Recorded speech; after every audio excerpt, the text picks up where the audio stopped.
if I can't take any more of being without you. Even though it's only been an hour, it feels to me just like forever. And I am hoping that I can see you soon. See you soon. I'm so addicted. Lord have mercy. I can't be without you, baby. Oh no, not for a minute, not for an hour. I can't get enough. I'm so addicted. Woo. I need to check myself into some kind of rehab. 'Cause I need some help. Somebody help me, please. Please. Ooh. La la la la. I need to testify this evening. Oh Lord, have you ever loved somebody so much that you just can't get them off your mind? Oh, I'm so addicted. Oh Lord, 'cause I can't stop loving you, my baby. Oh darling, I love you, I love you. This must be love. I've been overdosed on your loving. Can't stop loving you. I done overdosed on my baby. So addicted to you. Without you, I don't know what I'm gonna do. Ooh. Oh, I'm addicted. You are listening to the Maze Jackson Show, and I'm back on the mic. I'm back in action. All right, we had to tune it down a little bit. Maybe we took out a little bit of the snap, crackle, and pop. So hopefully y'all can see us. Everybody good? Everybody good? We checking out some new software. Ooh, Reese. So anyway, did you see they was doing gun deals at the Marianos on 38th and King Drive? See, man, black people can't have nothing. And I'm mad at the FBI for the ATF for setting up the dope deal in the parking lot. I mean, the gun deal in the parking lot of the Marianos. They would not do that in the Marianos in West Loop. They would not do that in the Marianos where the white people live. But how are they going to set up a gun deal? And dude, okay, let me ask a question. I was reading this story, and it's the story of a young man whose parents was like, we did not raise him like this. So Reese, 19-year-old young man, seemed to be an honor student. It's the classic case of when little man turning to man. So his mama was like, wait, so basically, Reese, he had been selling guns to an ATF agent at age 18. Honor student, good kid. The last time he hops in the car and robs the ATF agent. The money got the man about to pay for the guns. He robs him. Pull a gun on him. $5,000, pulls a gun on him.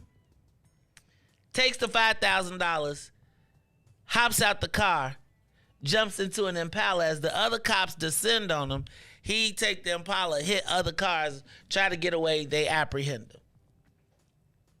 Now he's a good kid. Let's back up. Let's say, and I'm gonna use the word good kid because I know people like this. Matter of fact, I might have been a kid like this, whose parents, all day your parents love you to death. They do all the stuff they supposed to do for you, But you get outside, you be like, hey man, at house I'm Maison, but when I get outside, I'm Maze. Right? Mama shows up to court and says, Your Honor, I apologize. I know he locked up, but we ain't raised him like that. Can you imagine? In what world today does your parents show up and tell the judge, look, Your Honor, if he did that, that is not the child that we raised, and he deserves his punishment, but could you not put him in the lockup in the fed? Because that's when you rob ATF, that's feds. Could you not? The judge says, but we not gonna put him in the same area with the people that are going to prison, back to prison.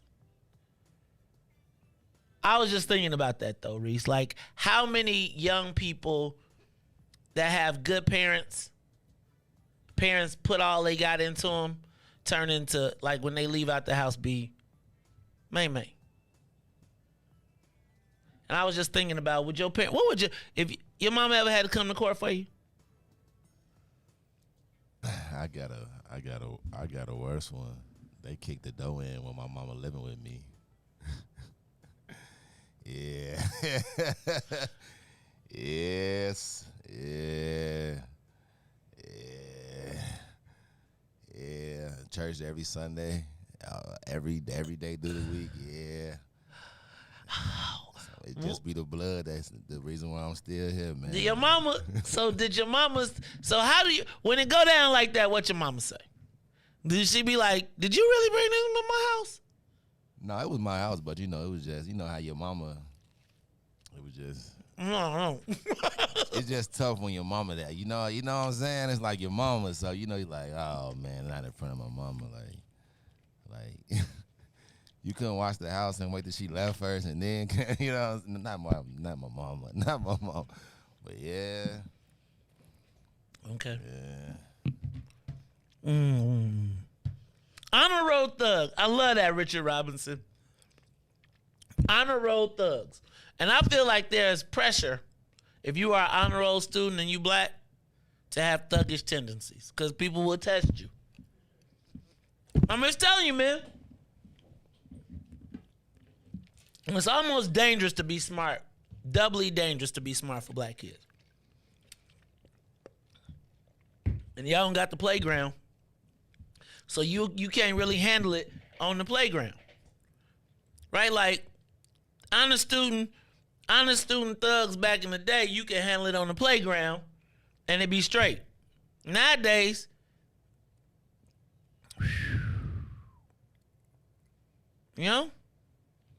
honor roll thug. That was a good one. That was a good one, Richard.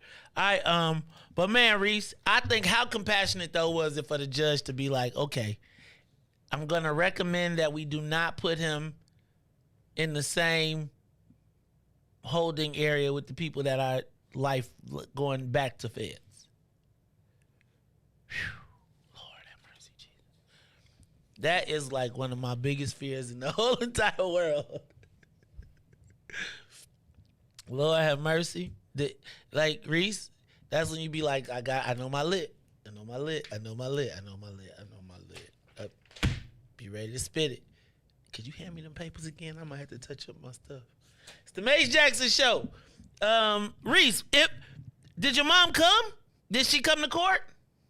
Never came to court. Never saw me in jail. Would your mama, if you did wrong, would your mom be on your team? Like, or would she be like, I did not raise you that way? Like, like my mom would be like, I'm going to take you out before I let the police do it, I'm going to do it. But that's kind of crazy, man. His mom, though, came to court and like, Your Honor, that is not the son that I raised. I hope that worked. I hope he gets another chance. Because it wasn't, Anyway, I thought that story jumped out to me. All right. And do you know anything about the World Cup? I mean, it's like they making it seem like it's the biggest thing in the world. But it's not, is it bigger than the Super Bowl? Technically, probably, yeah, because it's like with all the, it's like with the whole world, all 7 continents. So, it's probably get more coverage because, everybody around the world watch it. Super Bowl is probably more of the United States, maybe other countries, but not really like the World Cup. They was talking about people. They banning beer from the joint because they said that people get too wild for beer. Reese, they better never show them no Hennessy over there. Could you imagine if they be going crazy like that? Could you imagine if they had like brown liquor? They talk about no beer. Crazy. All right, Reese, it is a little bit time before the break, and we got a big guest coming up, so I'm going to do this. Why don't you go ahead and hit the button, and we could do this real quick. It's time for the social media question of the day. Okay, open up. First of all, I did not say what's up to everybody from WBGX 1570 AM. Give us a call at 872-259-7474. Reese, make sure that the phone lines are open. That's right, 872-259-7474. You can catch us every day, Monday through Friday, 6:30 to 8 on WBGX 1570, or you can catch us every day, Monday through Friday, 6 to 9 on Facebook, YouTube, Twitter, and Twizzitch. Reese, social media question of the day. What should Black Illinoisans be grateful for politically? Give us a call. I feel like, should I do it like wrong answers only? Or should we just, let's back up. I think we can, if we put it together, it'll probably be wrong answers anyway. But give us a call, 872-259-7474, 872-259-7474. What should Black Illinoisans be thankful for this political holiday? This holiday. I am going to open up the lines, but y'all better answer the questions too, because today is a call and response show, so I'm going to be expecting a lot of calls. But give us a call, 872-259-7474. What should Black Illinoisans be grateful for politically? I got the first one, Reese. We should be grateful that J.B. Pritzker was reelected. We got the same one. We were saved from that evil criminal. First, he saved us from that criminal Richard Irvin. Thank God he did. Then he saved us from the hillbilly Darren Bailey. Thank God for J.B. Pritzker, Black people, for saving us. Give him a big round of applause. Thank you, J.B. Pritzker. That is first of all, the re-election of J.B. Pritzker should be our first Thanksgiving. The biggest thing Black people should be grateful for. You agree with me, Reese? That was yours. Okay. I got one better, though. I got another one. Y'all ready? Invest Southwest. Black people should be thankful for Invest Southwest. We have seen more groundbreakings on the South and West side with no financing than I have ever seen in my entire life. Reese, give Invest Southwest a big round of applause, because I think we should be grateful. Thank you. All right, Reese. I got another one. We should be thankful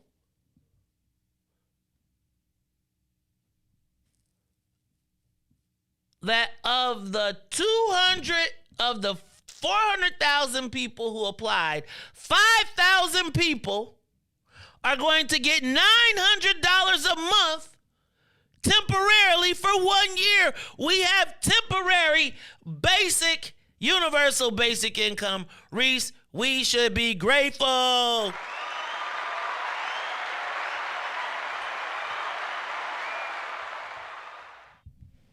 I got one. What you got? I want to thank Illinois for being such a welcoming state. Yes! Safe haven. Yes! Found these people somewhere to live. They didn't have nowhere to stay. Yes! Save them from that horrible living. Yes! Yes! I'm going to get them a round of applause for me. We got to thank them. Yes! Yes! Yes! Yes! Yes! Thank you for our immigrant brothers and sisters, all 4,000 of them. Thank you. Thank you. Thank you. Thank you. Thank you for them. Reese, we should be thankful. I got it. We got a reparations committee with a former slaveholder on it so that we can be grateful. You know what, Reese? We should be thankful for the reparations committee that allows slaves, the descendants of slaves and the descendants of slave owners to work together to figure out how not to give black people reparations in Illinois. Reese, let's give a big round of applause of thankful for the reparations committee. But hold on, because we got to double down. I would like to thank our gracious co-committee chair, Andre Vasquez, the vice chairman of the reparations subcommittee, for joining our cause. I am grateful. I am thankful. Reese, let's give them a round of applause.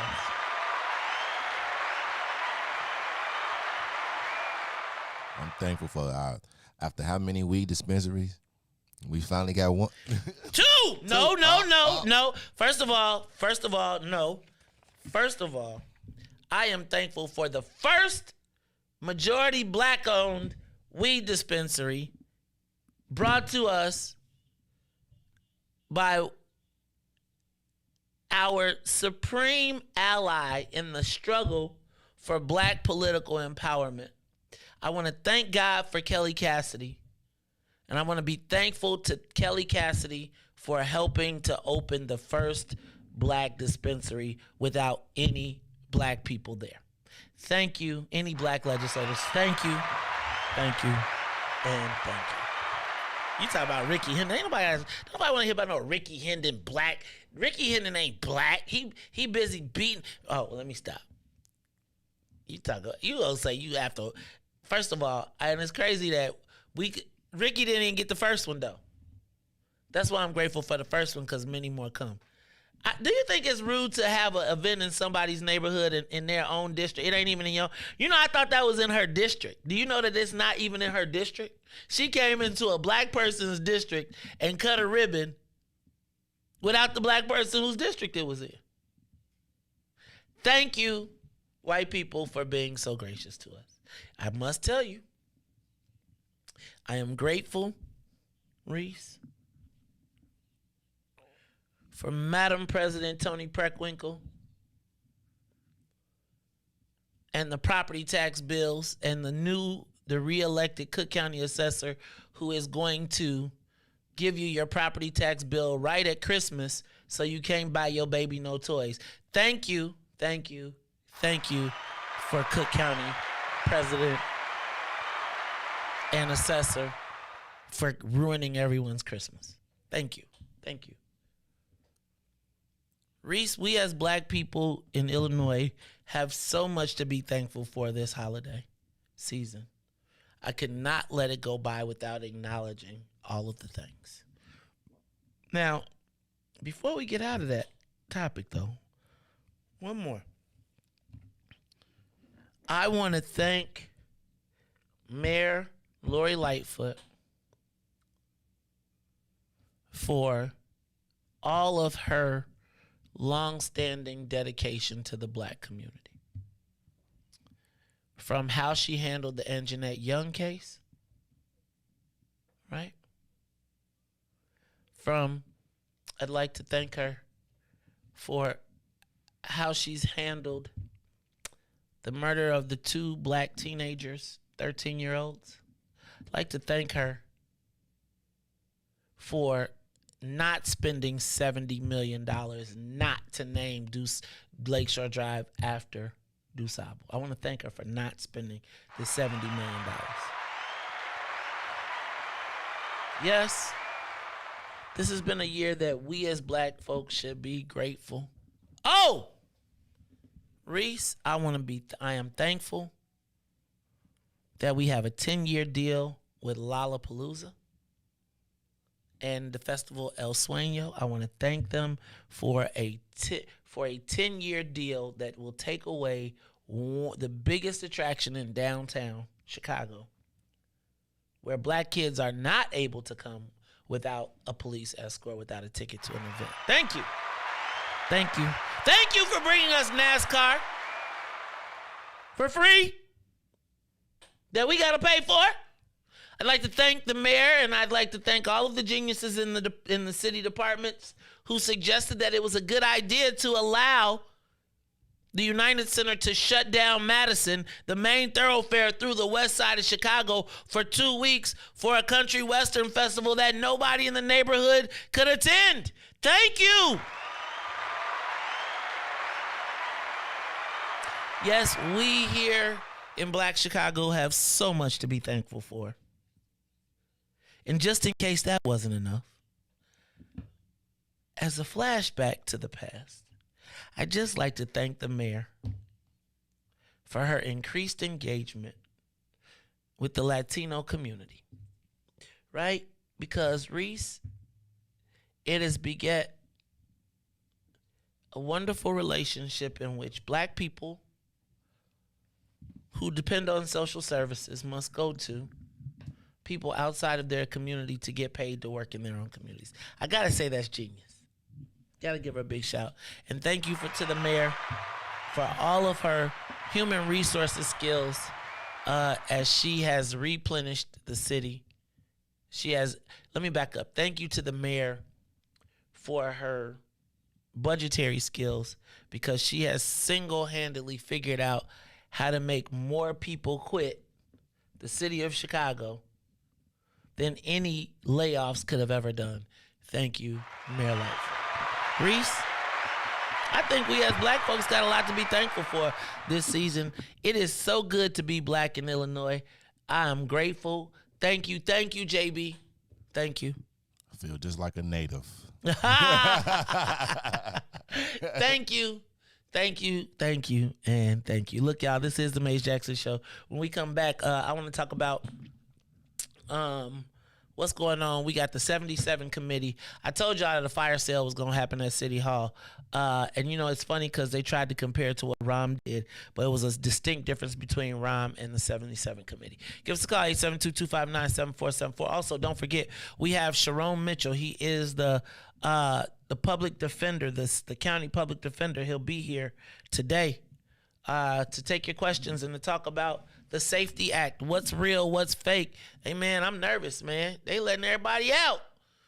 They say, man, only the rich people get out. They get on a plane and go somewhere else. When the poor people get out, they come and live next door to me. Look, y'all, it's the Maze Jackson Show. We'll be back after these messages. The Maze Jackson Show will be back after this break.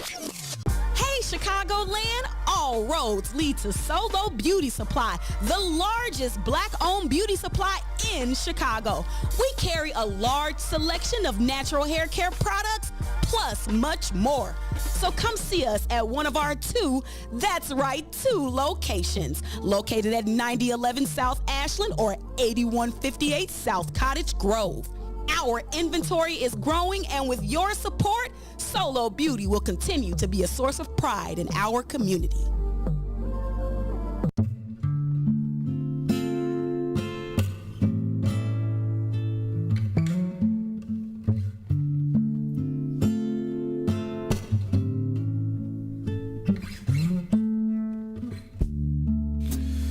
If I gave you my love,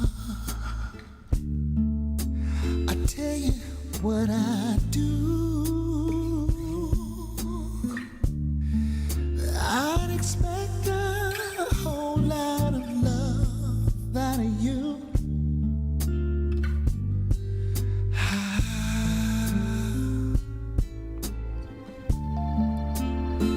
You got to treat me good,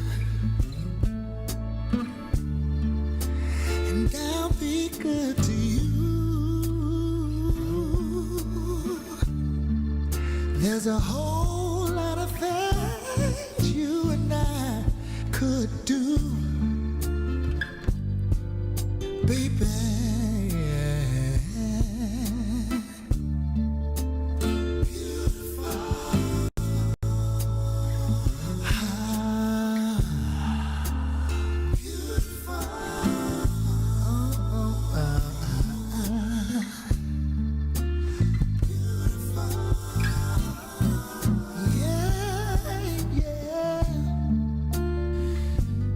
Beautiful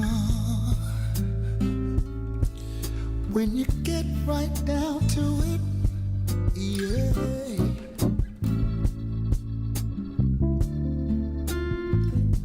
You're beautiful.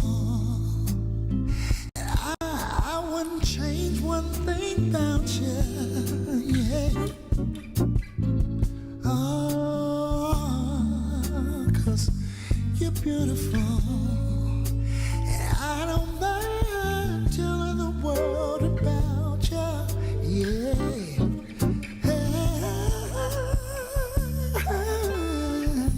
You're beautiful. And what about the way you love me? And the way you squeeze me. Simply beautiful. Yeah.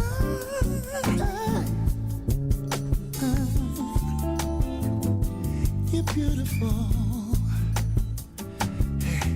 When you needed me, yeah,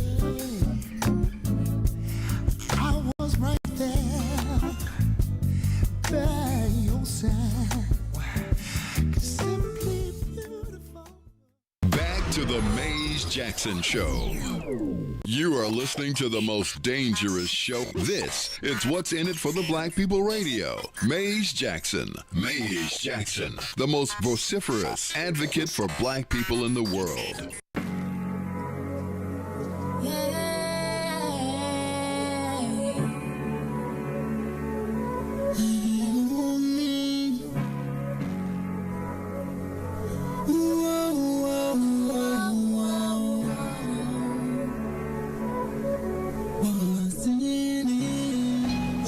For the black people, cause economically we are not equal. Waking up to lies, can't toast no more. I told y'all, yeah, this a dangerous show. Don't go to church if you ain't trying to help us. Don't even try to be around and can't protect us. We see the lies, not other politicians. We need money and no symbolism. It's Maze and Reese and Ruthie and Ty, explaining how we all come from God, giving us tools to beat the odds. If we united, our movement gon' stop. If they ain't tryna help us, they ain't tryna do nothing. We gotta do something, we gotta stop running. It's time to confront the problem. Really, you expect you oppressed to solve them.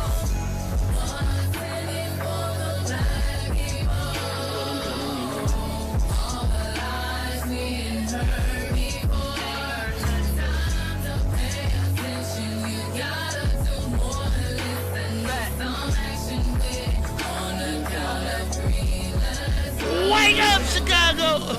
Wake up, world. This is the Maze Jackson Show. I'm your host, Maze Jackson. Got my man, DJ Reese the Rule on the ones and twos. And y'all, don't get it twisted. At 7:30, we're going to be talking to Chief Public Defender, Sharon Mitchell. So I got a lot of stuff I got to get into. What's the matter, Reese? Why you looking stressed, man? You got that face. Y'all got to be watching them faces. I be telling Carrie that, too. She be looking at all type of stuff. So I was looking at Facebook.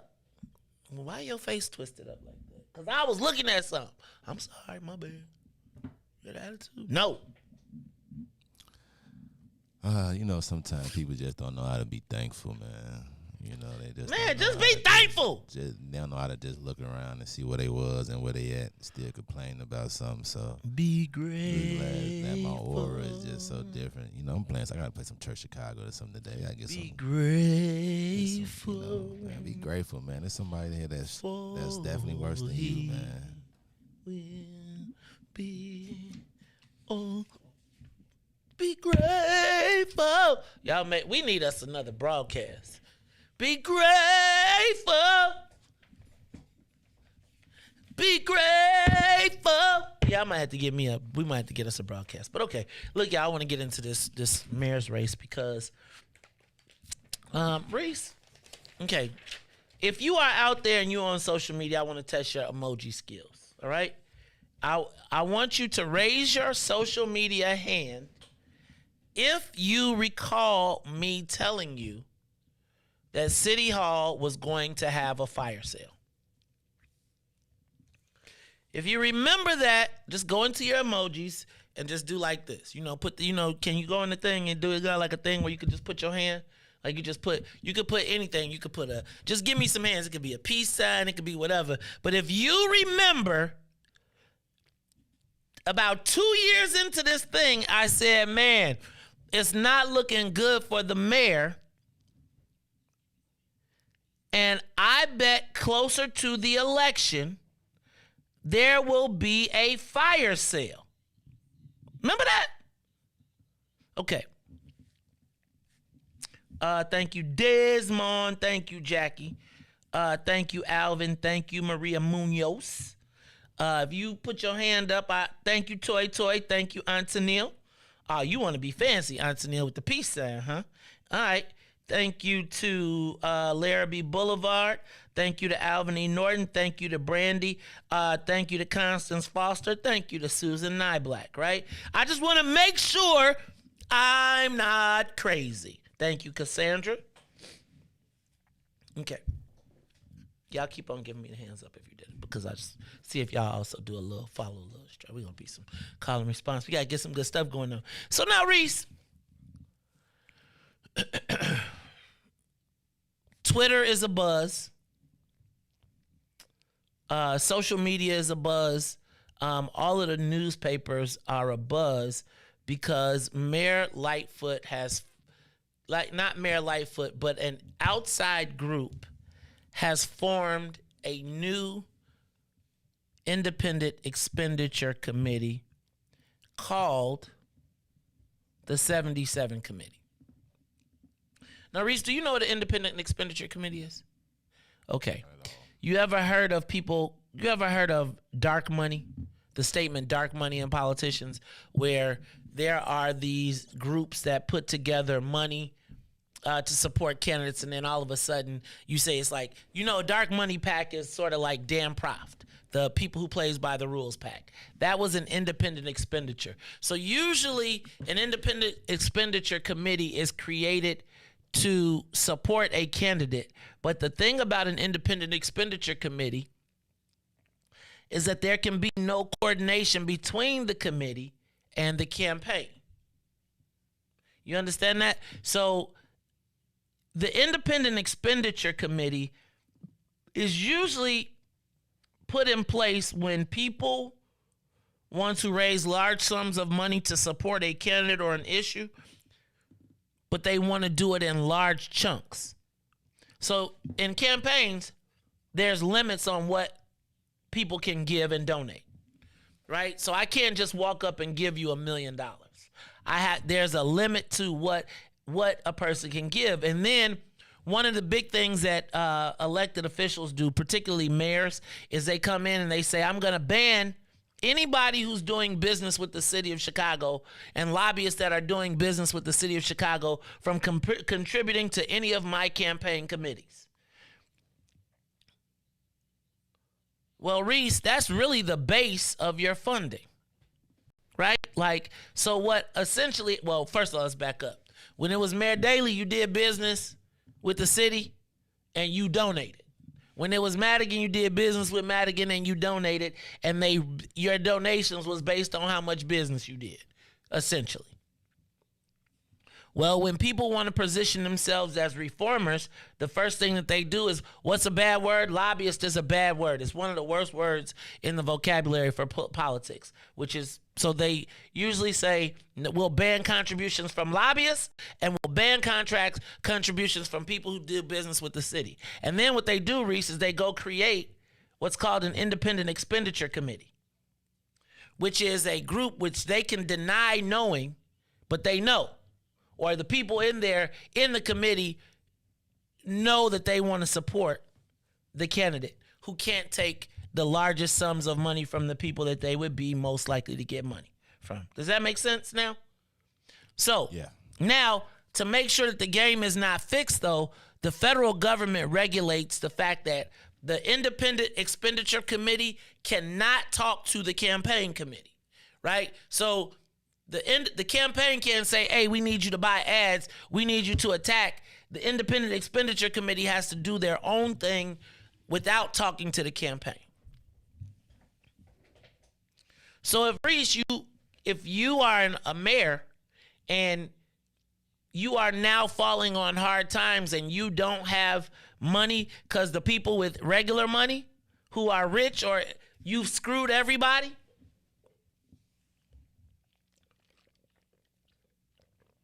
there's no reason for the average business person. If you're a regular business person doing business in the city of Chicago, there is no reason really for you to contribute to Mayor Lightfoot, right? She's not necessarily particularly likable, right? Like, you know what I'm saying? Like, public persona, but when it comes to, she's always putting her finger in people's faces. She's always telling them you ain't this if you disagree, etc. So, Reese, what's happened is the people who would ordinarily be the Rahm donors or the Mayor Daley donors have cut her off. So, understanding that those people have cut her off, the mayor has to find a base from which to raise money. And so guess what she did? No, let's not say what she did. So there are, who is interested right now? If you are in the state of Illinois, who is invested in the mayor's long-term success?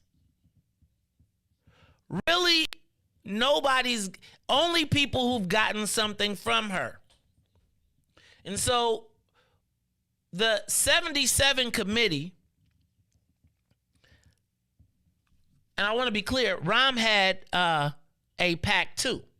I can't remember what they called it, but that was the PAC that everybody got mad that he gave money to all the aldermen from, right? But Rahm formed an independent expenditure because he didn't take money from developers, etc., but the PAC did. And so the difference, though, between the mayor and her independent expenditure committee and Rahm and his independent expenditure committee is Rahm didn't create the independent expenditure committee to take money from city vendors. He created the independent expenditure committee to take millions of dollars, take large sum donations. Does that make sense? So with the IE, you don't have limits as to what you can contribute. So I can write a check for $50,000. I can write a check for $100,000. Now, where the media is tripping right now is, and this is, so I'm not going to talk about being politically savvy. I'm going to just talk about the differences in how we operate and kind of how other folks operate. And I want to hedge this by saying that because I know some of the people involved, I'm going to be sensitive to how I talk about this.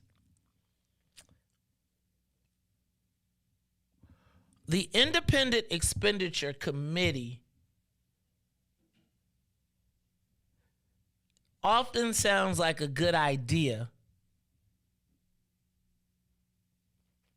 in the event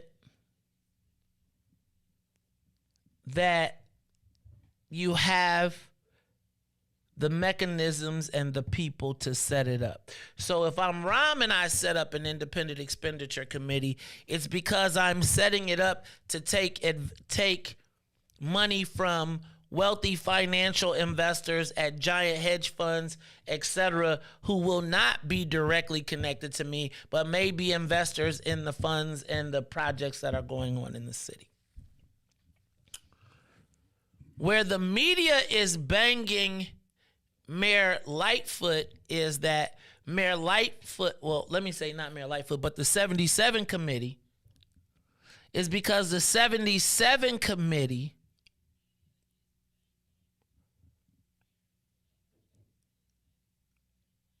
has direct ties to people that are taking direct benefits from the city. So Rahm is having a and I don't want to make it black and white. I want to make a comparison, right? Rahm created the Independent Expenditure Committee because he needed to take large sum donations from people who were not necessarily doing business with the city, but were doing business around the city. Hedge fund traders, the big guys that wanted to be close to him. So it was like contributions of $50,000, $100,000. He could go and ask people to write a check for $100,000 or $200,000 to his PAC or whatever, and they would have it. The appearance of the 77 committee is that it is created and funded to take contributions from city vendors. Now, the problem with that is that if I am a city vendor and I get a call from the committee, I probably feel pressure to give to it. Does that make sense? So like Reese, if I call you up and I say, hey, Joe, I'm looking at your, I know you get $50 million a year from the city in TIF money, and the mayor needs to be reelected. If you got anything up and you get that call, you're going to be kind of nervous not to help, right? You'll be, like Reese, if I call, so Reese, it's 2 days before payday. 2 days before payday, I say, Maison selling candy. Now I got your check. But he sure need, he trying to win the contest, Reese. Right? How you gonna feel, Reese? You gonna feel like, Reese, you got $1,000 check with me. I'm telling you, my son is selling cookies, and I need him. I need about, he need 10 boxes to get over. Man, no, these two are not connected at all. Not at all. Now, Reese, that is where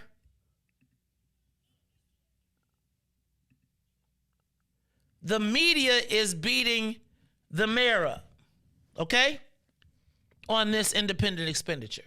Now, let me take another step into it.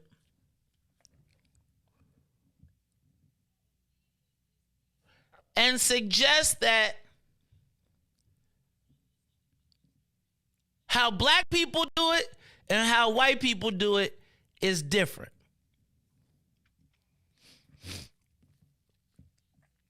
When you look at, I want you to go look at white people's independent expenditures, right?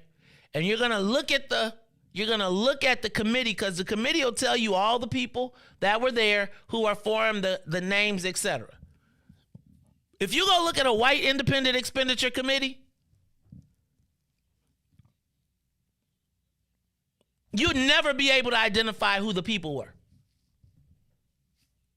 You'd never be able to make a direct link from the name on the paper to a direct connection to the city. In this case, and this is the thing with black folks, right? In our world, we want people to know we the man. In the white world, they don't.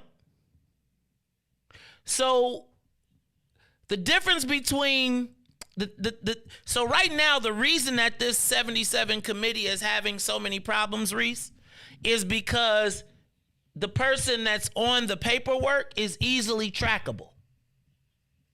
Right? And if you form a committee, you don't form a committee and put somebody that I can easily turn this into a story. Because now Willie Wilson has a press conference saying that on day one, he will close the loophole that allows the city vendors to make contracts, to do business and create these independent expenditures. So this is my thing, right? And I know, and I'm not going to be hypercritical.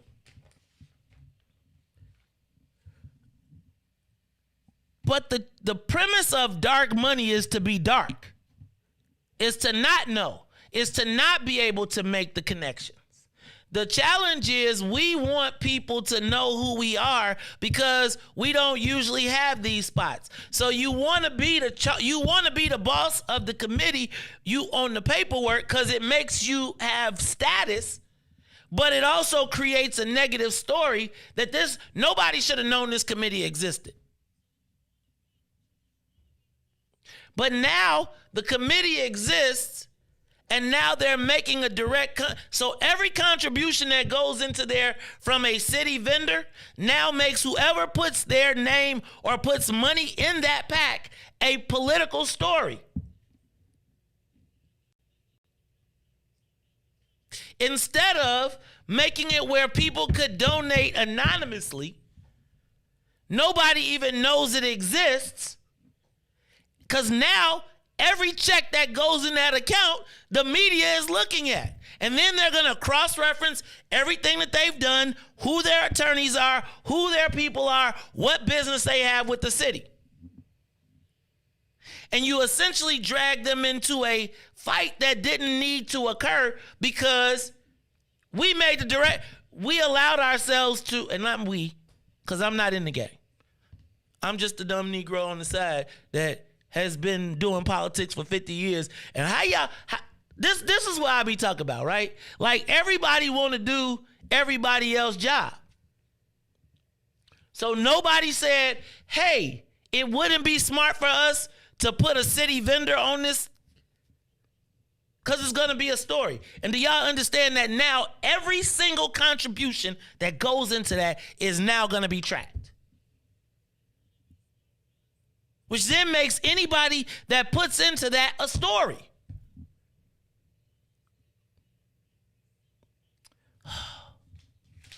Reese, it'd be like, I'd be like, who taught y'all? You know what I'm saying? Like, you ever had somebody when they be like, they gonna keep walking around you like you ain't standing in the room, and you be like, okay. Muggs telling me don't say nothing, it's all in the paper.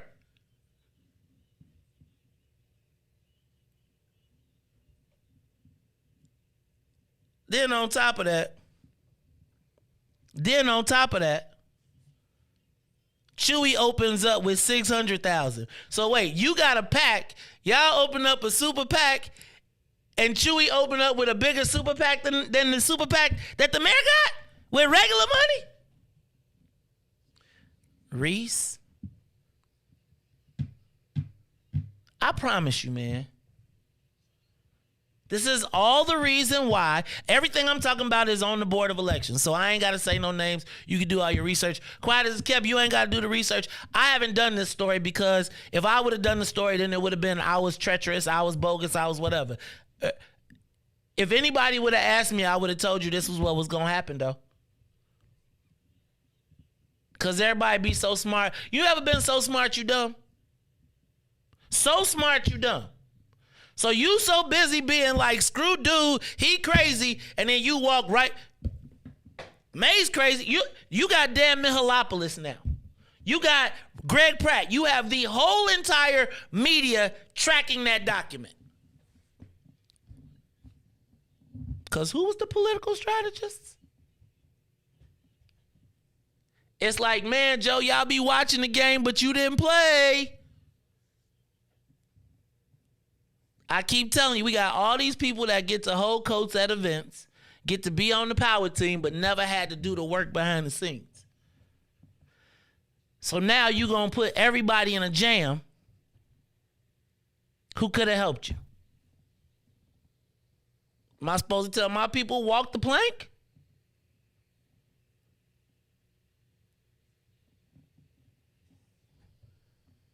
I got an ego, all right. But I also know when you know what the goal is, you got to put your ego to the side, fam. Remember how y'all asked me to put mine to the side? It's the Maze Jackson Show. We'll be back. When we come back, we're going to be talking, Y'all get the phone lines ready, because we gonna ready to talk to the chief public defender of the whole entire Cook County is in the building, because he came here to get y'all straight on this safety act. Lord, I need to get some, because I'm nervous, man. I'm nervous. Every time I talk to Sharon, though, he always seems so smart. It'd be all calm. Then I turn on the news. So I got to figure this whole thing out. But look, we're going to be talking to the head public defender for the city of, for Cook County, Sharon Mitchell, when we come back. It's the Maze Jackson Show. The Maze Jackson Show. We'll be back after this break. Maze Jackson. Sometimes when you're very comfortable with white folks can convince you of how black people got it messed up, how we don't understand the real business. Do you understand the words that are coming out of my mouth? I'm telling you, I've been there. So you sit around, you be around people, and they be like, man, they don't understand the complexity. If anybody understands the complexities of moving weed, it's black people. Like, I'll never forget when I went up to the white guys when they was trying to figure out how they was gonna navigate around us. And Reese, they had this whole book about cannabis, and they had written it in this nice, pretty book that was bound, and they passed it out, and it was like they were legitimizing. I was like, dog, this is literally a manual on how to sell weed. Didn't we invent 3 for 10? Stop playing with me, Smokey. And we're 0 out of 200 in the state of Illinois with the most black elected officials.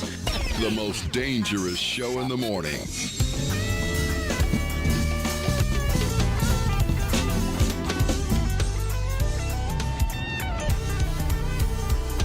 I'm so glad that the Lord, He keeps on blessing.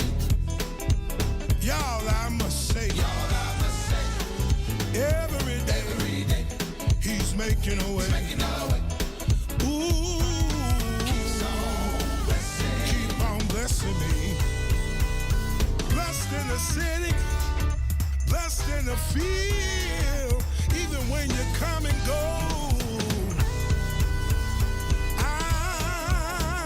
I'm so glad that the Lord keeps on blessing me. Y'all, I must say, in spite of, He just keep on. Yeah, keep on blessing me. Oh, keep on blessing me. Blessing me. Blessing me. In spite of me, He keeps on blessing me. Blessing me. I don't deserve it. He keeps on blessing me. Blessing me. All the time. You are listening to the Maze Jackson Show. I'm your host, Maze Jackson. Got my man DJ Reese the Rule on the ones and twos. Hey y'all, and it's 7:30. Look, Reese, you know I got to start checking my phone in the morning. I forget Ruthie be doing all the bookings. So I did all this work and stuff like, I ain't got enough papers. I ain't got enough to talk about. And then it's like, we're gonna have to set the alerts for 5:30. So, cause I'm running around trying to fill it. I'm like, Dad, I wrote all this stuff, and now I got to throw it all away cause I got the chief public defender. Tell me, wait a minute, back up. How do I address you officially? Sharon. No. So let me tell you. So this, like, if we playing bid, we playing spades. You know, you happen to be at Obsidian, right? You know, we smoke a cigar, whatever. I might call you Sharon. Okay. Right, but when we are in the public sphere, Yes, sir. I want to make sure. One of the challenges is, you know, black folks don't never get their damn respect, and so the last thing I want to do is not give you your respect, because I talk to white people all the time, and they will straight first name you all type of day. They'll be like, Maze. I'll be like, dog, you are 22, I'm 50. Can I be Mr. Jackson to you first? Let me take it down a notch. Look, you be like, Professor, look, dog, it's so crazy to me. Like, I know a guy that has made people billions. Yes, sir. They straight be like, they correct themselves to make sure that they call him by his first name, not his title. Yep. So Mr. Chief Public Defender, Supreme Extraordinaire, Capitan, what do I call you officially when you're in the public sphere so I can make sure, because I'm sure some people call you some other names in the public, right? Especially after this Safety Act. Yeah. So what do I call you officially? The Cook County Public Talking Defender. to the top. Cook County Public Defender. Okay, so I am talking to the Cook County Public Defender, Mr. Sharon Mitchell, and I saw the I, ILL. I. Gotta remember, y'all remember this is one of Cam Buckner's mentors. I heard he used to you went to Morgan Park? I went to Morgan Park. Right? See, I remember all that. Look, my cousin sometimes, well, actually, how long has this been? Because my cousin fucks with my short-term memory, not my long-term. Anyway, Sharon, Mr.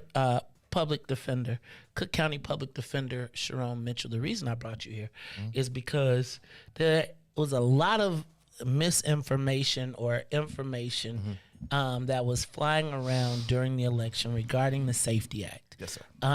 And I want to kind of get to the bottom of it because obviously there was a tremendous amount of misinformation, but at the same time, family, I cannot deny the fact that I look around and it does feel like it's kind of the wild, wild west out here. Help me understand what is the difference between reality and perception. And am I crazy that it does feel like, I'm not saying we're at our all-time high, but for the era that we live in, I feel like this is kind of the wildest times we've been in. Talk to me. Give me a state of affairs. What's going on? Yeah, I think that you definitely see people out there struggling. But that doesn't mean that our system is in need of reform. Essentially, I'm gonna let it down. I'm sorry. Get it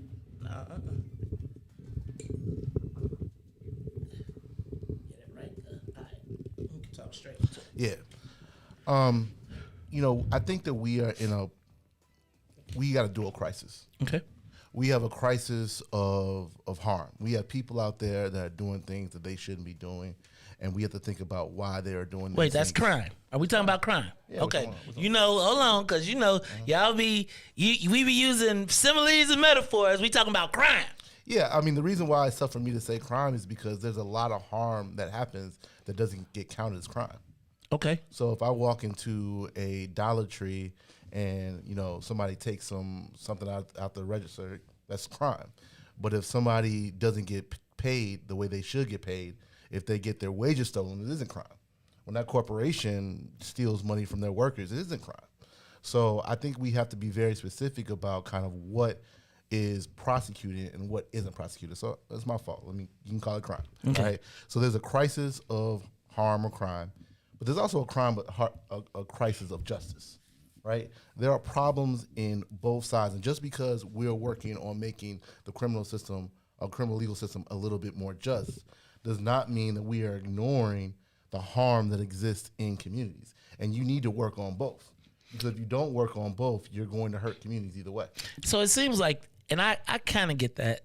I don't. So let's back up. As a black man in the United States, in Chicago, in Cook County, I am clear that justice for us is a problem. Yep. But I almost feel like there's two different sets of justice, and I feel like there's not necessarily. I feel like right now the system is leaning towards and I know it says better one man, 1 million guilty people go free than one innocent man. But dang, bro, it just does not seem like the law right now is weighted in favor of the average citizen that just wants to exist. Yeah, I think we've been told that, people aren't being prosecuted. Okay. And nobody's going to jail. Okay. And that there are no consequences. And that's just not true. Okay. Because oftentimes when we see it's reported is a subsection of the legal system. The fact of the matter is that we have tens of thousands of people going to jail every year. We have tens of thousands of people in prison every year. Those stories don't get reported. When you hear about somebody who bonds out, the story ends there. You never hear the next 6 months or 9 months with that person is sent to prison for 8, 9, 10, 12 years. It just isn't in our interest to tell the whole story about the legal system. So being from where I'm at, I'm never going to tell you that people shouldn't be concerned for their safety. That'd be stupid of me to say that, right? But what I would also say, ask for people to be realistic about what's happening in the legal system. And you see both. You see people being prosecuted, you see people being harmed, and you also see a system that's in need of reform. So I think that we just have to acknowledge both. I can accept acknowledging both. So why, and I don't know, is this just a reporting thing, but why does it feel like so many times when we hear these stories, it is someone that was locked up multiple times or that was on home monitoring?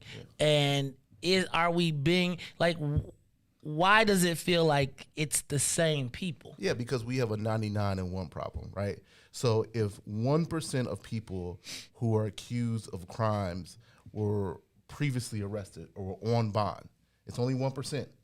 But you hear about 99% of those occurrences, you start to believe that it's only that 1%, when it's only 1%. You hear over and over and over again in the news about those rearrests, about those people who are committing offenses or accused of committing offenses while on bond. And you never hear the other stories. There will never be a story on Channel 7 that says a man was charged with an offense, he got a bond, he paid the bond, and then he went to court 13 times.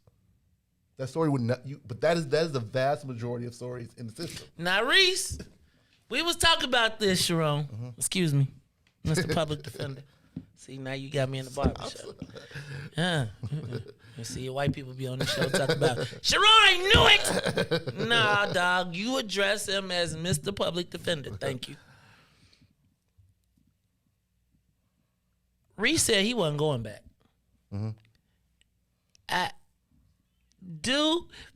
What percentage of the crime is in the city of Chicago or in the county of Cook is repeat offenders? Are you talking about people who are on bond? Yep. It's very few. It's probably, I don't know the exact percentage. It's probably under 10%. Okay. Less than that. So tell me, how did we get to the point where the Safety Act became the Purge Law? Like, and obviously recognizing that there are people that exacerbated or played fear-mongering, but I also wonder what part of it is true. Give me false truth. Like, are we going to see the doors of the jails fling open? Like, I feel like in some places they're going to open the jails up just to prove you wrong. Yeah. So help me understand, why is it that so many prosecutors across the country, across the state, say this is wrong? When we look at San Francisco, and San Francisco kind of is moving in the direction that we were, and they had a complete upheaval of their system. Talk to me about the misconceptions versus the reality, and how did we get to this point where we believe that it's the Purge Act? So I think that this law was passed in January of 2021. Okay. And you heard nothing about this law until the election. And you heard nothing about this law until January, February, March, April, May, June, July of 2021. You didn't hear anything about the law. And then the election season came, and I think you saw a very intentional, well-resourced campaign that wanted to use criminal legal reform, criminal justice reform, to get into Springfield and to get into state house races and state senate races. It was very intentional. It was not accidental. It was not people just talking about the law. It was well-funded. It was well-strategized, and it hit black social media very hard for a very specific reason. The reality of the situation is... And what was that reason, do you think?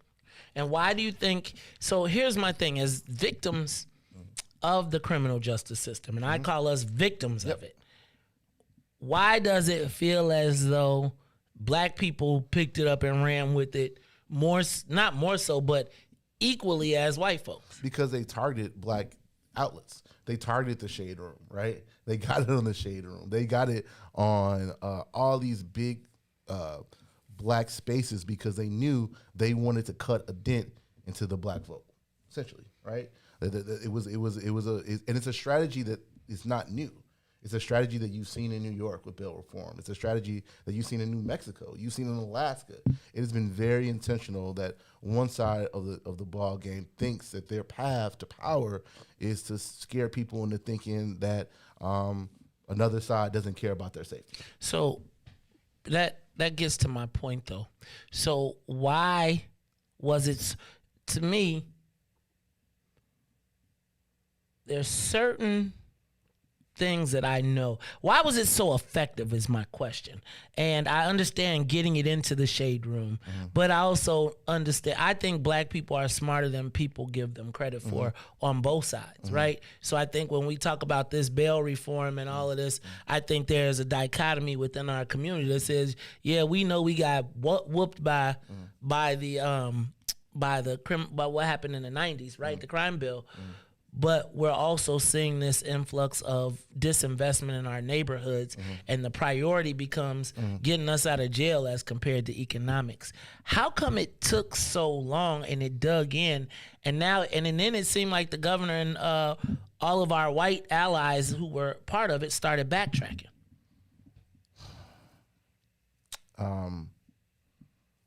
You saw one side invested in telling the story their way, and another side that wanted to talk about 15 different things. And you saw one side very, very focused on talking about one or two things. Will the Safety Act, tell me the benefits of the Safety Act to black people. I think you're talking about keeping literally tens of millions of dollars in black communities. Do we really think it's going to be in our communities, or do we think that they'll take that and reallocate it out? Because it doesn't seem like when resources are, if it ain't to lock us up, they ain't putting no economics there. Well, let me explain. Maybe it's good to talk about what the Safety Act is. Right? Yes, go ahead. So overall, the Safety Act is a big omnibus bill, and it handles police accountability, it handles sentencing reform, and it handles pretrial reform. Most people have been talking about the pretrial form part. They've been talking about the end of cash bond, right? And what the system is now is when you go before a judge has to make a decision about what happens to your case while you're waiting for trial. Judge has three options in the status quo, basically, three general options. Release you, your case is still going on, but you can be released. Detain you, your case is still going on, but you're going to be detained. And the vast majority of people are given a cash bond, which means if you can pay that cash bond, right, you get out. If you can't pay that cash bond, you stay in. That is the outcome that happens the most, okay? And that payment of money bonds, so black people know, what all the fancy researchers and statisticians and criminologists know, that if you pay that cash bond, you actually have a shot at fighting your case.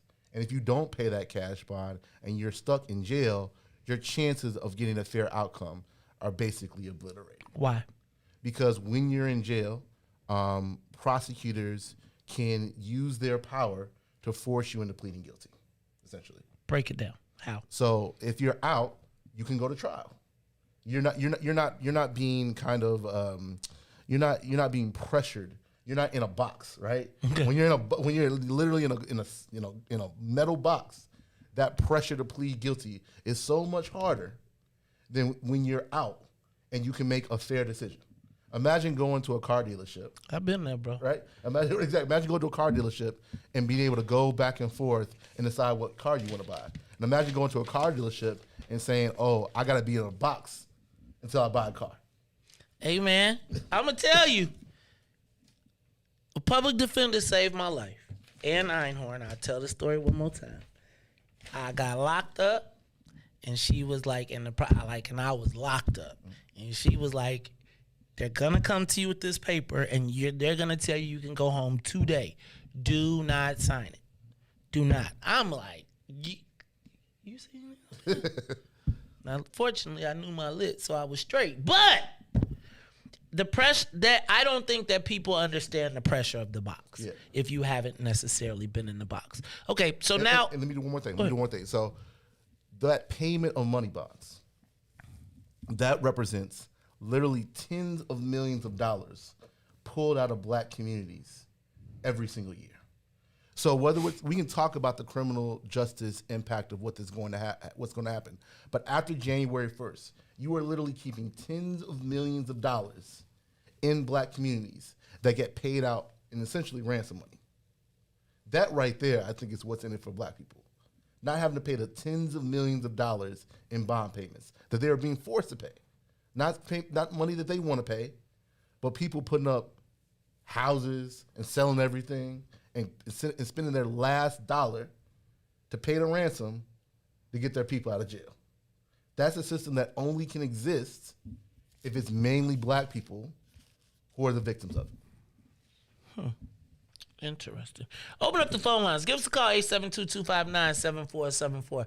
872-259-7474. We are talking to Sharon Mitchell. He is the Cook County Public Defender. Now, I'm going to tell you, I got some people over in the Public Defender's office that are always out trying to make sure. Let me tell you, Angela Kilpatrick would be in this chat every day dispelling all types of mythology. Get Sharon on the show. Get him on the show. Then I can't tell you what your name is. She on here commenting right now because she one of your employees, right? And she was like, he is one of the most intelligent, smartest brothers, and I'm so happy to have him walking around the hallways because he makes us proud. Stop kissing butt. Jesus Christ. Anyway, so now, what needs to happen to get black folks right on the side? And have we seen, let me ask the backup. Where has this no cash bail system worked? Yeah, so the most similar state is New Jersey. Okay. So New Jersey ended cash bond, I think in 2017. And, you go to a system where a judge makes a decision about who's in or who's out without using money as a determining factor. And that system has worked very good for... I don't mean to interrupt you, but that's what I'm trying to understand. That statement that you said, the judge makes the decision with or without money. Help me understand the rationale of how do we get fixated on the money, and can a judge still keep someone locked up? What if they're a bad person and it's like you looking, he got Lil Murder, 3 full tattoos on his eyes. You seen him on 64 Dead Ops video. Can the judge and he carjacked somebody? Can the judge keep him in jail because does he get to get a bail? Yes. So can the judge have if I don't use money, then what are the factors and can anybody that's a bad guy stay in jail? Does the judge have the ability to put a bad guy in jail? For a carjacking case, the judge would essentially listen to arguments from the prosecution of why the person should stay in. They should listen to arguments from the defense about why the person should get out. And the judge will then make the decision based upon about 7 or 8 factors, right? So the ability to detain somebody who's accused of a serious crime based upon either public safety or the risk of them fleeing is still on the table for a large amount of cases. So but the list I saw for a large amount, but not the ones on that list. So the list that we saw was first wrong, right? Okay, because I was like, man, you can get out for... Yeah. Okay. And then the second thing is that one of the funny things about the list was that it only looked at one of the lists. So there are actually 3 buckets in which a person can be detained, right? Okay.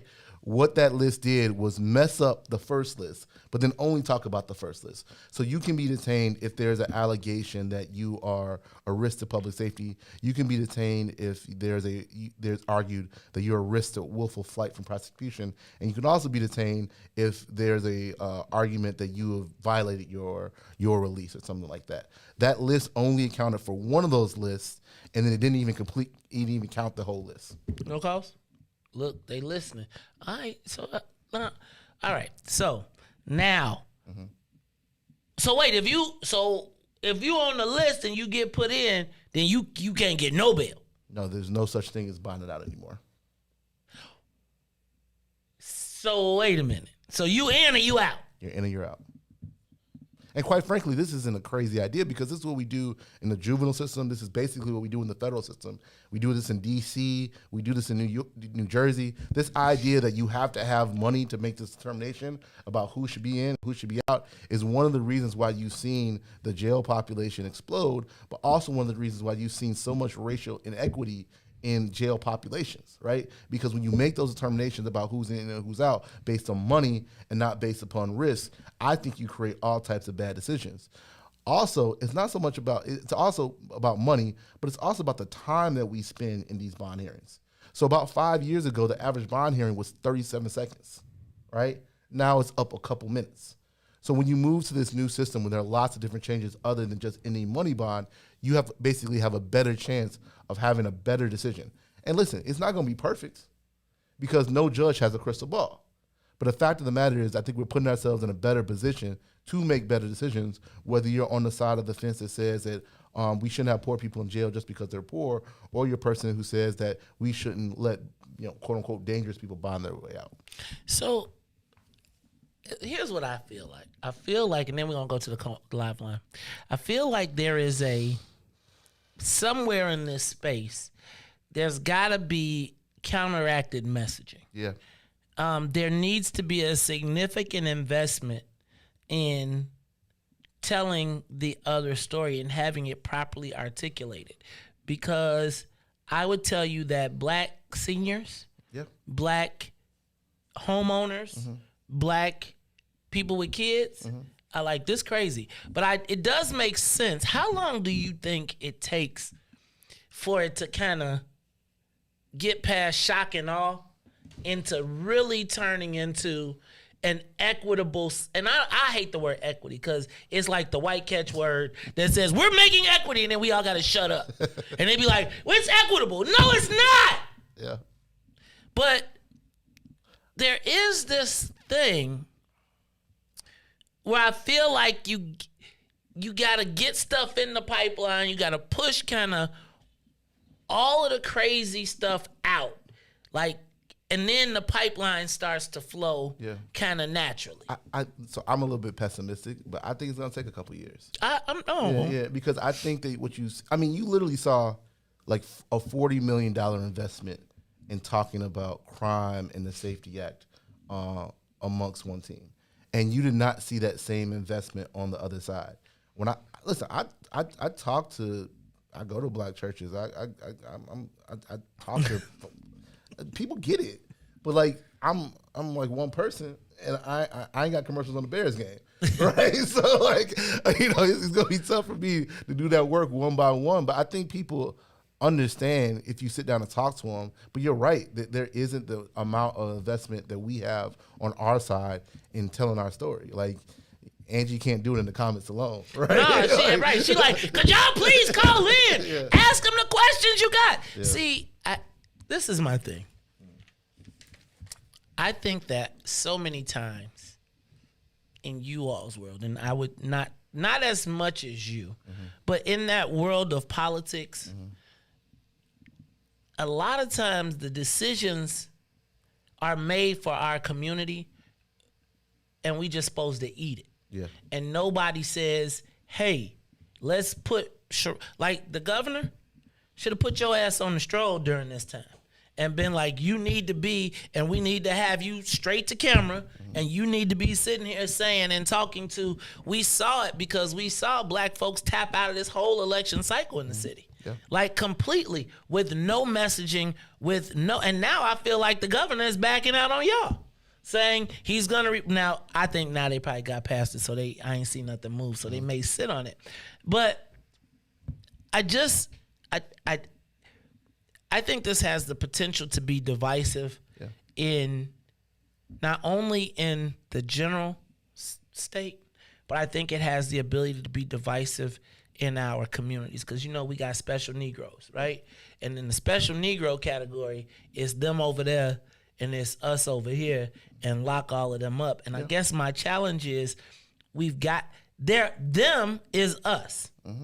That's us getting locked up disproportionately. But I don't know that my mind has made the shift from I just feel like you're supposed to get bond. Right? And I do feel like bond doesn't matter. But most of the people I know got bond be like, no, bond out, I'm finna go and I'll bond out again.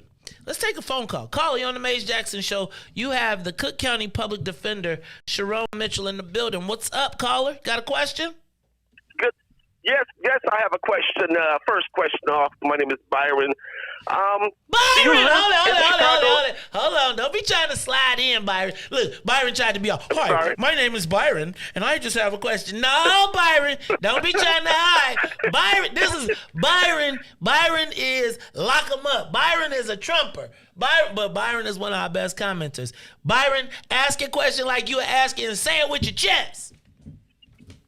Well, I just want to know, first of all, does he live in Chicago, or is he like a state's attorney living in Flossmoor with 4 security guards? Where do you live at? Can you say? I was born in South Shore. I was raised in West Pullman. I live in Moran Park. I don't have any good. security All right. guards. Well, Dang, you so dope. I was thinking, dog, you ain't got no security. No, I'm just kidding. You tripping. Go ahead. you see what I'm saying? All the others got security.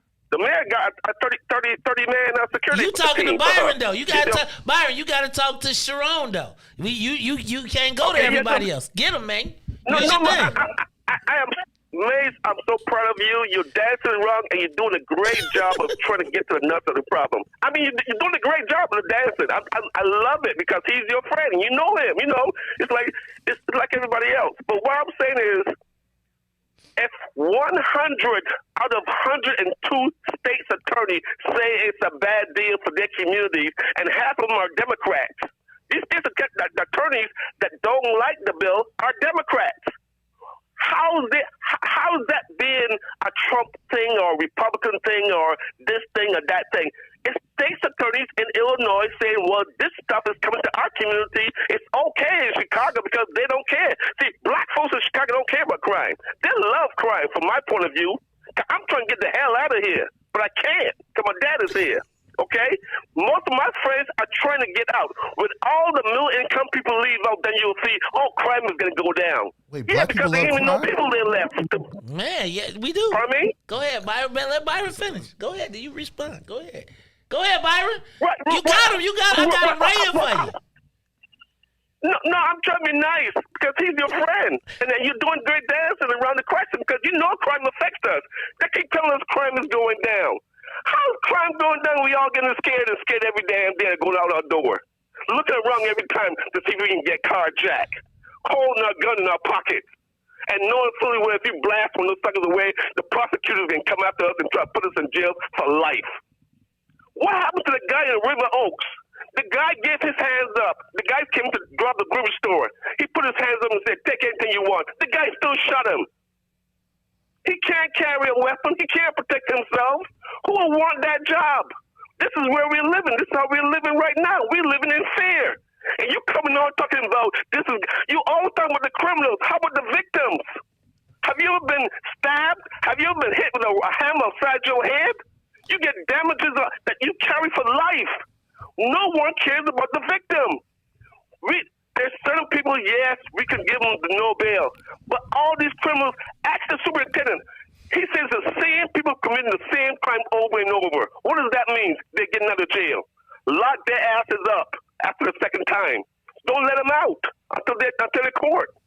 Stop plea dealing these guys. Our jails are there for a reason, to keep those people who are causing harm to our community inside the damn jail. You get a first chance. If you miss it that first chance, no second, third, fourth, or fifth. What you have 8 and 10 felonies and you be walking the street among us? We paying all these damn taxes, and all you care about is the damn criminals. No, I don't mean to get emotional, but that's my point. But Mace is doing a great job dancing around. It's a good buddy of yours. Hey, man, I still love you. Hey, I love you too, Byron, and I think it's important that, let me say this. Thanks, Byron. I do think black people are disproportionately affected by the amount of crime that happens in our space. But I want you to address Byron. I'm going to let you go. Yeah, so there are a couple things there. So first off, the first thing he says that 100 out of 102 states' attorneys are against the whole Safety Act. And I think that number is a little deceiving. This is the reason why. First off, Illinois has too many damn counties. And the idea that we're having 102 states' attorneys is ridiculous because the fact of the matter is that the 2 states' attorneys that are fully supportive of this bill account for 50% of the state population. So if you have Cook County and Lake County, that's literally 50%. And the fact of the matter is, of those 100 people, you have more than a few that are actually working to support the bill. So this idea that you have 102 states attorneys that 100 states attorneys that are against the bill is false, and it doesn't. I mean, you have people that have their counties that literally have 5 cases in them, like 5 cases in them a week, right? So this idea that one person gets counted the same as a person that has 50% of the cases in the entire state is kind of deceiving, right? Okay. On that second point, and I think the second point was around that we have too much crime and that we are being too soft on criminals and that nobody cares about the victims of crime. I think I guess I don't get that. Then why are you supporting this system then? Because the current system allows a person to buy their way out of jail. The current system allows somebody to basically say, if I have enough money, I don't have to face jail. So why are we supporting a system that exists to allow people to do that? I think the third thing is that I think that we have this belief that there are people who are responsible for crime and then us that are victims of crime. And I think the reality of the situation, the cash bond system, blurs those lines. Because if I have a family member who's accused of an offense, even though I'm not responsible or allegedly responsible for that offense, I'm still paying the burden of that bond.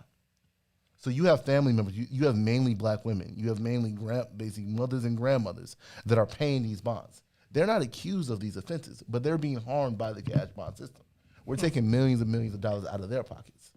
No, dude, but what when they say, but not my baby? And it is their baby. The fact of the matter is that we should make decisions about whether that person should be detained or not without bringing the grandmother's pocketbooks into it. That's true, because grandma going to give her whole life up. But that's seriously, that is one of the biggest impacts of the cash bond system. That's literally what happens. You have there was a study done by Loyola University that found that $31 million in a 6-month span have been paid in cash bonds in Cook County. 31 million. Man, so Lori pointed out a good thing about the other places in those cash bonds is that in those small counties, they benefit from the forfeiture of those bonds. That's the economic revenue generator. Let's go to the live line. Carly on the Maze Jackson Show. Man, y'all got me deep on a holiday turkey Wednesday. What's going on, caller? This is Katie. I'm sorry, I pressed the wrong button. Oh, you called. You was calling my cell phone. That's Katie, vice president. That's the president of the phone club. Byron is the president of the phone club. Katie about to come in too. What you got for me, Katie? Well, I'm glad the gentleman is there to explain things, and with Black people, we are sort of in a bad situation. But the current system is not doing us much justice. That is so true. Because in this city, I got raped and robbed. And, and so I'm a victim. If Black people did it to me. And so I think that, because of the system that we are in, that there is reasons that we have it. But my question is, who thought of this? And because I don't trust the white liberals either. So what people got this together? Who put this together for this Safety Act? What you're talking about? The Safety Act. The Safety Act. Who put it together? Who was responsible for putting it together? Thanks, Katie. That's Katie from the phone club. Now, I could jump in a little bit, but I thought it was a initiative of the Illinois Legislative Black Caucus. I know Representative Justin Slaughter was the point person on this pillar. It was a 5-pillar program. You know where we've heard pillars before. We don't talk about that. But it was a 5-pillar program put together by the Illinois Legislative Black Caucus. Now, were you guys involved in that process? So I wasn't the public defender as the law was created, but I've helped support it. So yeah. So wait, now hold on. There's a difference because this is kind of what I'm talking about. So who was the public? Was it a black dude? The previous public defender? No. Okay. So the one thing I do think happens, and I was gonna go to this, is that I often feel like our elected officials, black elected officials, make decisions. say they'll hear the peripheral conversations or they'll hear the conversations of special interest groups, come up with a game plan, run the play without telling anybody. And then we all kind of put ourselves in a position where we got to back it. Like I feel like this Public Safety Act for us there should have been a round of like, y'all, look, this is about to happen. This is what we're doing for you. I don't know that the process is inclusive. Or was it? I think it was. But Okay. I was an advocate working on these issues before I was a public defender. Okay. So I was involved in the process. I just don't want to act like I was the public defender when this thing was being created, because it's not something that has been created overnight. This law was first presented in 2017. It was something that has been worked on for like the last 4 or 5 years. And I think that, yes, the Black Caucus has led this, but it has been lots of pressure from Black folks, black communities around people being sick of having to pay these bonds, and people being sick of people being able to bond themselves out, and whatever happens. So this idea that this is something that was kind of led by white liberals, I mean, I think that if that were the case, the bill wouldn't be where it's at. The law wouldn't be where it's at. I think of it as the compromise. The white liberals gave us the Safety Act, and they ran away with cannabis and gaming. But I'll let that be. They was like, y'all focus on getting out of jail while we focus on getting rich. Any other calls on that line? Look, man, we said we was going to do this. Mm-hmm. And I think now that we out of the election cycle, I think it's important as this process goes on that we figure out how do we continue these conversations on a monthly basis, pretty regular. Because I think Black folks got issues, and I think as public safety is probably going to be it will continue to be the number one issue. I interviewed quite a few mayoral candidates yesterday, and the number one thing that they were all talking about was public safety. And I think we got to make sure that we get our hands around the public safety narrative, because it really right now always revolves around more police, more police, more police. It's funny to me, and this is not a diss to Byron, but it's funny to me that Black people are taking the words of white state's attorneys who have forever seen you as lock 'em upable, right? They ain't never loved us. Like, you can't, like, they got points for locking your ass up, right? In their neighborhoods, they be like, yo, we get points. And so when you tell me 102, state's attorneys are feeling the same way. I grew up in Will County. Let me just tell you, there's not you ever get locked up in Will County and you're Black, I'm just telling you, they sending you. Oh, you doing 5 to 10 in Will County. If you Black, you doing it. So if you talking about Glasgow, let me just let you know. Out of here. Go do something in Naperville. Go. Never see you again for a snicker. So I just think that we've got to get a better handle. I just don't feel like this has been messaged properly in our community. And it's like people want you to support them without giving you the facts and the arguments. And I think it's important that you get out, and that they really need to have you get out and articulate this. And so I don't know if it's Preckwinkle, I don't know who it is, but somebody needs to tell, because right now, our state's attorney is probably not going to be the best spokesperson for the issue, because it will hurt her. Yeah. But I do think that you're under I just think that they need to do a public outreach campaign. So if there's any type of way that the station can be helpful, like if y'all want to do PSAs or any of that stuff, you're more than welcome to. Real quick, it's the holiday coming up. Let me ask the question. So what kind of stuffing, man? You eat that fancy stuffing, or you want the box? You want all the newfangled stuffing with turkey and chicken and fish in it and all that stuff, or do you? I'm stovetop. Come on, man. Come on. First, putting fish in that is disgusting. I don't even know how that. I don't know if people are doing that. Just threw it up. I don't know if people are doing that. That's disgusting. I'm not in charge of that. I do the meat. I do the turkey. I'm gonna do some leg of lamb. I'm the guy on the smoke and the grill. That's my thing. I'm a fried turkey. I'm a smoked turkey. Okay, so it's funny because we see a little bit later we're gonna talk about this, because I feel like the advent of the fried turkey Mm-hmm. let the women off the hook on Thanksgiving. Come on, man. And I feel Come like the on, man. women that look, I'm here for it on Friday. I feel like the advent of the fried turkey Yeah. made women kind of be like, you handle that. And now the man is trapped in the kitchen on Thanksgiving. Now we're gonna talk about this a little bit later. Real quick, last one. Cranberry sauce. Yes, sir. You want a slice or you want the cranberries in the juice? I need the cranberries in there. Because that's the You don't box. want the slice? Nah, I don't want the slice. I You don't want my- the cranberries with the... I don't want my cranberry sauce to be able to be sliced. I need the thick cranberry sauce. I need the cranberries in there. Hey man, I didn't even know it was no other way to make cranberry sauce till I looked on Home and Gardens or something. I'm like, what is this?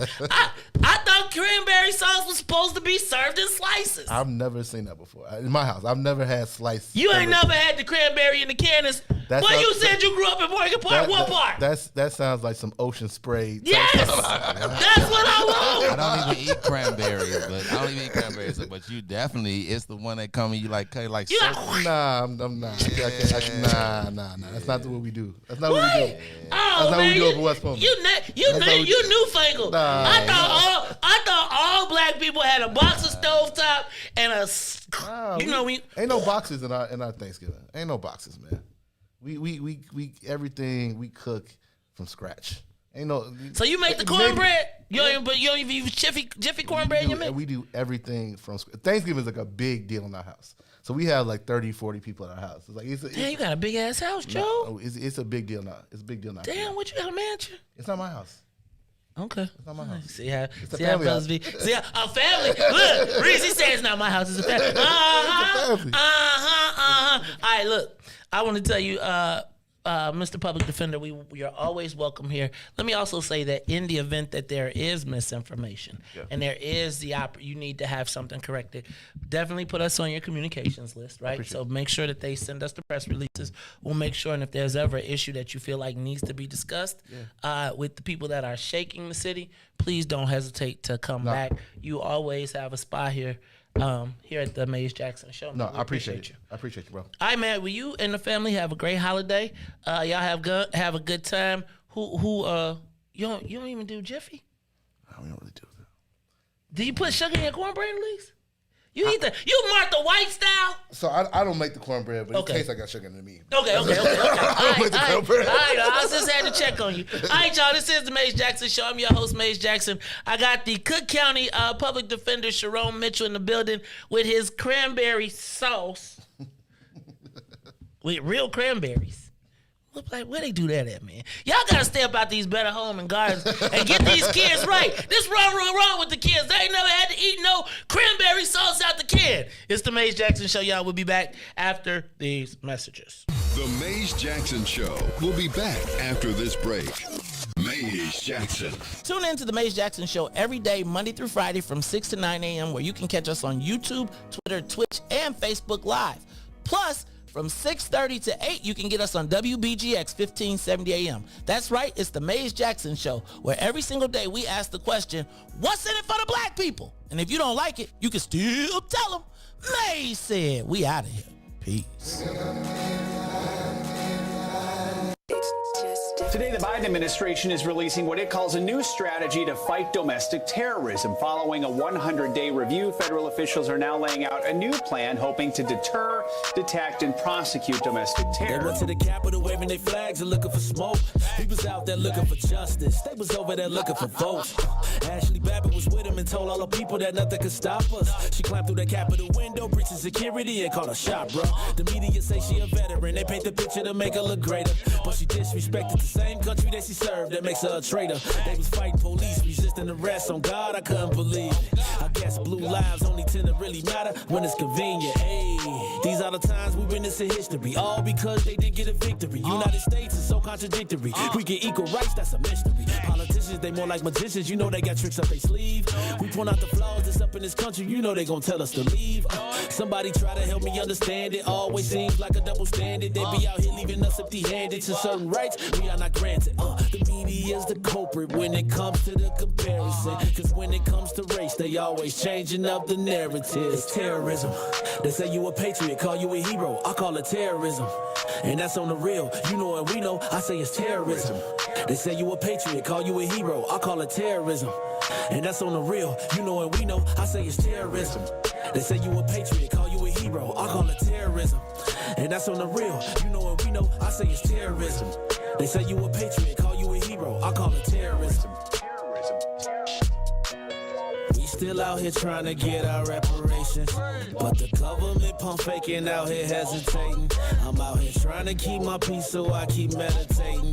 The media make us look bad, they taint our reputation. Look, it's so sad that COVID causing toe tags. You claim you so patriotic, but you ain't wearing no mask. You out here wildin' with your Back to the Maze Jackson Show. You are listening to the most dangerous show. This is What's in It for the Black People Radio. Maze Jackson. Maze Jackson, the most vociferous advocate for black people in the world. For Ruthie Moore, for Ty Stroger, I am the host of the Maze Jackson Show, asking every single day, what's in it for the black people? And if you don't like it, you can still tell them Maze said, Mayor Lightfoot, man, we ain't accepting that. We ain't accepting that. Let's go. Yeah.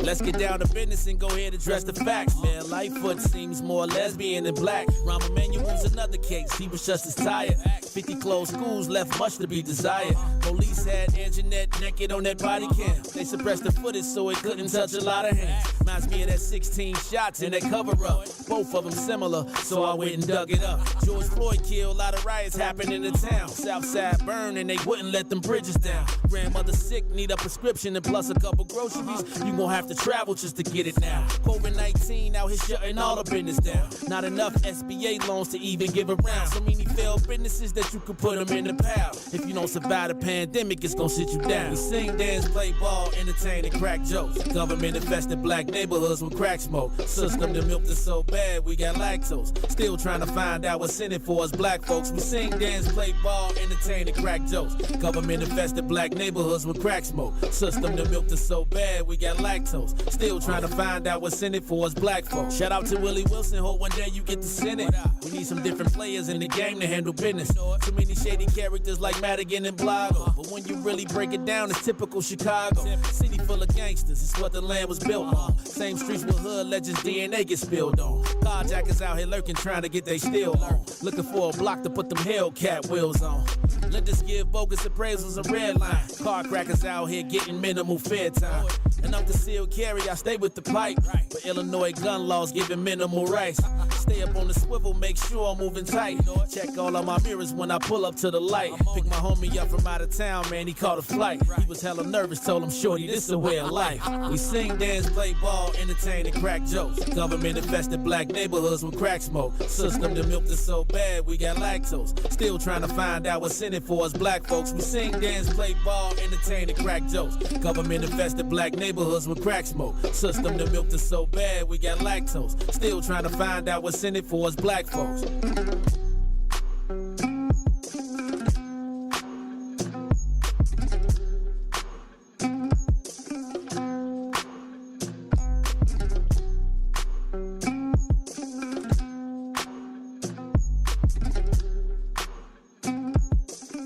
Wake up, Chicago!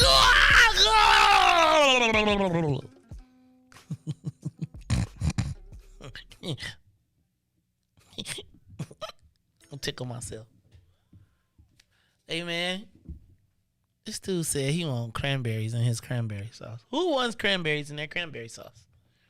Then I'm talking bugs out here talking about oyster dressing, lobster dressing. Mugs around here talking about cranberry relish, which actually sounds kind of good. But I gotta tell you, what you mean who eats stovetop stuffing? What is you talking about? Stovetop don't never let you down. Now you gotta fix it up. Do you put eggs in your stuffing? Okay, so look, we're gonna have a Thanksgiving show. But I'm going to start from the bottom of my list and take it to the top. And I was talking to the public defender, and he brought up something that I think is true, and it's on the bottom of my page, and it's probably going to give me trouble. But, Reese, I really do think that since the advent of the fried turkey, the smoked turkey, women in general have shirked their responsibility for Thanksgiving in the kitchen. Like, think about this, Reese. Like, back in the day, like when you would watch Leave It to Beaver and, you know, all the old shows, the job of the man was what? To cut the turkey. It wasn't to cook the turkey. Man, we were supposed to show up. We were supposed to scratch our bellies, watch football till they was like, ding, ding, ding, time to eat, and hand you the knife and the fork. And if you was in a fancy house, you had an electric fork. This is when I grew up. Electric knife. Then you cut the leg off. Then they drop a turkey leg off on you. Then they cut the breast and they be like, this is so dry. I don't want that. The black people like, you keep the breast. I don't want that. Then Reese, this thing about the fried turkey came about. And I think it's the classic woman move. Because you go to somebody, this is how it worked. This is how it went down, Reese. And first of all, I'm not a turkey eater, but it would be you go to somebody's house and somebody started the fried turkey deal. And then it was like, because remember, nobody ate the breast because it was dry. Black people like, give me a leg, give me a thigh, give me something else. But that turkey breast is dry. Then the advent of the fried turkey came, and everybody was like, this is so Now, you know black people's going to figure out how to fry something. Reese. And then the turkey breast was juicy. And then all of a sudden, the women was like, hey, it's too heavy. It's too dangerous. I can't do it. Now, back in the day, women would have to go out, cut the wood down, make the fire, put it on one of them big pots, stir it all day. And then when we came home from hunting, you knew your place, which was to fix the man the meal. And you would sit down at the plate, Reese, sit at the table. The dad would cut the turkey. And then the ladies would be like, I'll pass this. But like after you cut the turkey, then the lady would make the woman would make the husband's plate. Would you like a little of this? Would you like a little of that? Would you like some of this? Then, Reese, one thing happened, Joe. Then I remember, and I might say it was Twin. Twin was like the first turkey. Twin had like 4-5 turkeys he was baked, bro. So then, Reese, the men would fry the turkey, and the women would be like, oh, that's so good. But now with the fried turkey, a lot of times they didn't really necessarily, because you couldn't stuff it. Because remember, the stuffing was in the bacon, was in the turkey when you put it in the oven. But if you fry it, you don't really stuff it. So that was the excuse for the women, because if you ain't making no stuffing to put in the turkey, because that's the centerpiece of the meal, what really are you doing? And so I came to the epiphany. And you know, Sharon tried to play it off. I'm calling him Sharon now because we was at the barbershop. And he was like, look, the man be like, my job is the turkey and the leg of lamb. Well, fam, that's the work. Well, you got to cut some potatoes, chop, chop, chop, chop, chop. Throw them in a pot, throw some butter and sugar and Reese, I believe that the fried turkey, and then Reese, then this is how they tricked us for real. They went to the smoked turkey. Oh, you can smoke a turkey. Baby, could you smoke the turkey? So now I'm smoking the turkey. I don't even like turkey. Well, while I'm in the kitchen, dang it, you might as well, why you, and you can't just watch TV while you smoking the turkey. And they said, oh, could you put that on the stove for me? And then, Reese, I feel like women may have faded out on the Thanksgiving dinner. Like Reese at your house. Who make the turkey? My mama cooking it now. Okay. See? But this is what I'm saying. I think we lost a generation. So here's the thing. The young women didn't grow up seeing their mama cook the turkey. They grew up seeing their daddy fry it. And over the course of evolution, pay attention to who the people telling us about the dressing. You see, it's real quiet. It's young. It's old, and the talkative people are the old people. Or the elder people. How many, real talk, Reese, if your mama wasn't cooking the turkey, your lady cooking it? Probably me. Your time is up. Yolanda gonna be like, I got about 5 more of these turkeys in me, boy. Next thing you gonna be in the kitchen. The world order has changed. I'm telling you, women, with the advent of the fried turkey, black women have lost their space in the Thanksgiving kitchen. I don't even think they know how to make a turkey in the oven no more. Not that anybody want one. So give us a call, 872-259-7474. Who is the dominant cooker on Thanksgiving? Is it men taking over the business of Thanksgiving and don't want to hear about them sides? Let me ask how your mac and cheese. Call you on the Maze Jackson Show. What's up? When's the last time a woman cooked the turkey? When last time a woman cooked the turkey? Except for Reese's mom. Of this generation, I would argue that women 40 and beneath do not know the kitchen. Caller, what's up? Now, this is actually Kenya Renee, so I know the kitchen. I'm in the 50-year-old range, I know what's up. But frying a turkey, no, those days are over for me. I've done it enough, so it's over for me. But I wish everyone else who was ever out there cooking, hey, save me a plate, because I'm that type that come through with the drinks, most likely. Or my cousin might come through. But, my cousin, I'm trying to get my cousin through.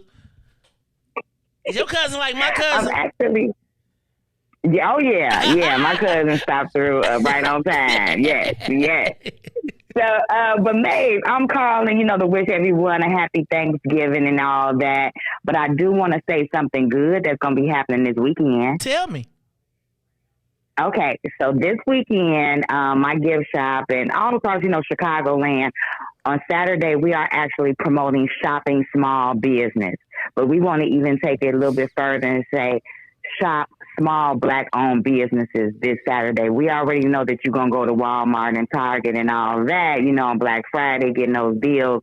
But we want you to shop small business Saturday, and we're actually hosting an event at 3521 South King Drive on Saturday. So we want everybody to stop on through. Oh, y'all make sure y'all stop on through and support small business. And you support Kenya Renee, because Kenya Renee supports us all the time. Plus, I appreciate what you did for my wife, too.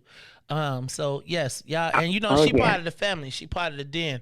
I'm not going to be on air. I wish I would have had y'all do me some spots, because I would have done some small business spots. But, look, over the Christmas holiday, I'm going to have a Christmas special.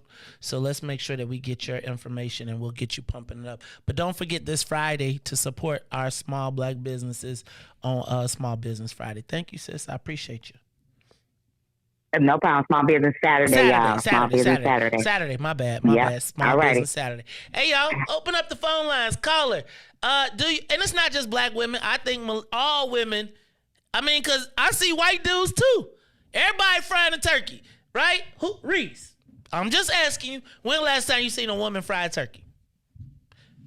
Well, for me, I say it every Thanksgiving. Oh, this generation. Reese. Okay, let me back up. 45 and beneath. And stacking the dishes. Look, you need to, Tennille, you talk about the dishes. Did you see Bill Burr? Bill Burr talk about the people who organize the dishes in the sink, but don't wash them. They get them all neat and ready for the dishwasher.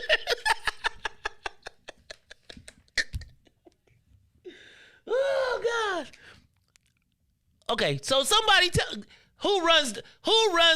is it men or women now? In general. I do see the man cook a little bit more. I'm telling you, if you look on social media, you tell me. My ear is going. See if is it me? Hello? All right, that's better. On social media, it's going to be all the men standing by the cooker. Then people going to be then people going to be fronting, doing Patti LaBelle pies. Talk about, look what I made. All right, let me ask you. At your house, who is the boss? The cooking boss on Thanksgiving. Then let me ask you another question. Reese, do y'all have a Thanksgiving tradition? What do y'all do? Like, do you have give us a call, 872-259-7474. Do you have a Thanksgiving tradition? What does your family do as the unique twist? And what do you cook? Like, what do you have? Like, Reese, I don't really like turkey. Like, you know what I really like for Thanksgiving? I know y'all gonna trip. The spiral ham from Costco. It's good, dog. It's good. Like, I remember I ain't had no ham. You know, but I don't even eat ham. Oh, God, that's really good. And then they got the little sauce packet. Do you what's on your family menu? Do y'all cook a lot? And what's your eating strategy?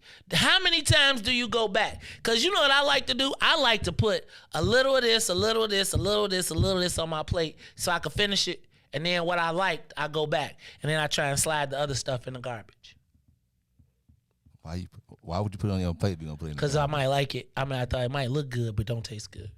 Unless I made it. No, I'm just saying. Like, I'm going to tell you, one time, Reese, when Tennille made the macaroni and cheese, I put it on my plate. But I had to slide it in the can. Yeah. I'm telling you. All right, look, when we come back, you going to tell me your Thanksgiving traditions. I got a couple questions. Do you have, how many meats do you have? How many meats do you have? Do y'all do a big spread? Did I tell you about the time me and my mama had hamburgers for Thanksgiving? We had, one time me and my mama, we was like, we're not going to even do it up. I said, Mom, let's make the most expensive hamburgers we could possibly make. And so we went to the butcher shop, and we had 2 hamburgers that must have cost us $60 each. It was good, though. But, yep, we had that. I made a turducken one time. Like, I stuffed a turkey and a duck in I might make a turducken ham one day. You stuck a turkey in. What is do you have a dish? So if you ain't the cooker, what's your dish? What you bringing? Like, do you do a family potluck? And who in the family makes something ain't nobody eating? I'm going to tell you, if you got cats, I don't think we got no cats in our joint. But look, when we come back, I want to hear about your Thanksgiving. Let's have a little fun. We done stressed everybody out all week. Let's have a little fun as we get up out of here. It's the Maze Jackson Show. The Maze Jackson Show will be back after this break. Maze Jackson. Byron, you got a nomination for the vice president of the phone club. Say what? Dang, Byron. Look, Tennille done nominated you for the vice president of the phone club. Reese has seconded. All those in favor of Byron being the vice president of the phone club signify by saying aye. Go once, going twice. And you are now officially the vice president of the phone club. So Byron, we will be expecting to hear from you regularly. So you and Katie will have an exec board meeting and let us know the rules of engagement on the phone. And Reese is now in your #1 fan club. But you got to remember whose show it is, Byron. Don't forget, because Reese had you thinking. You know how these millennials will do. I know who paid the bills. I know who paid the bills. Maze Jackson. It's the Maze Jackson Show, where every single day we ask the question, what's in it for the black people? And if you don't like it, you can still tell them. Maze said, we out of here.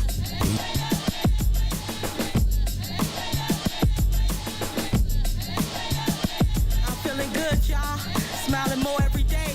Closer to my dreams. Hey, guapole, the food tastes better. I stopped smoking squares, healing from the inside out, making repairs. I forgave some people, thanked them for the lessons, cause holding on to it was blocking my blessings.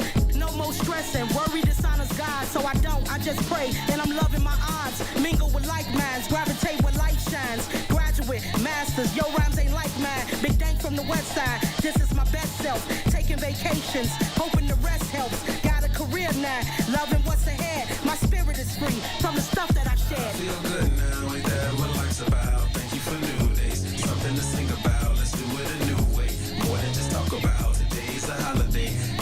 it's all about. I feel good now, ain't that what life's about? Thank you for new days, something to sing about. Let's do it a new way, more than just talk about. Today's a holiday, that's what it's all about. I'm feeling so good now, walking on higher ground. Got out the country, visit some new towns, made some new friends, let go of some bad ones. Soon as that took place, everything got fun. My life started going up, opportunities showing up. I'm back where I wanna be, no headaches and throwing up. Reconnect with the homie, it's positive energy, vibes and wavelengths. It's all about frequency. I'm back with my first love, it feel like the first time. I'm back in the studio, this ain't my first rhyme. I wake up every day, blessed is heavenly. Before I ain't say much, now I got much to say. Raise my credit score, got rid of some past debt. Heard that's attractive, well call me a magnet. Plugged into an outlet, living life outright. All on my Kid Cudi, focusing day and night. Right? Now ain't that what life's about? Thank you for new days, something to sing about. Let's do it a new way, more than just talk about. Today's a holiday, that's what it's all about. I feel good now, ain't that what life's about? Thank you for new days, something to sing about. Let's do it a new way, more than just talk about. Today's a holiday, that's what it's all about. Feel good.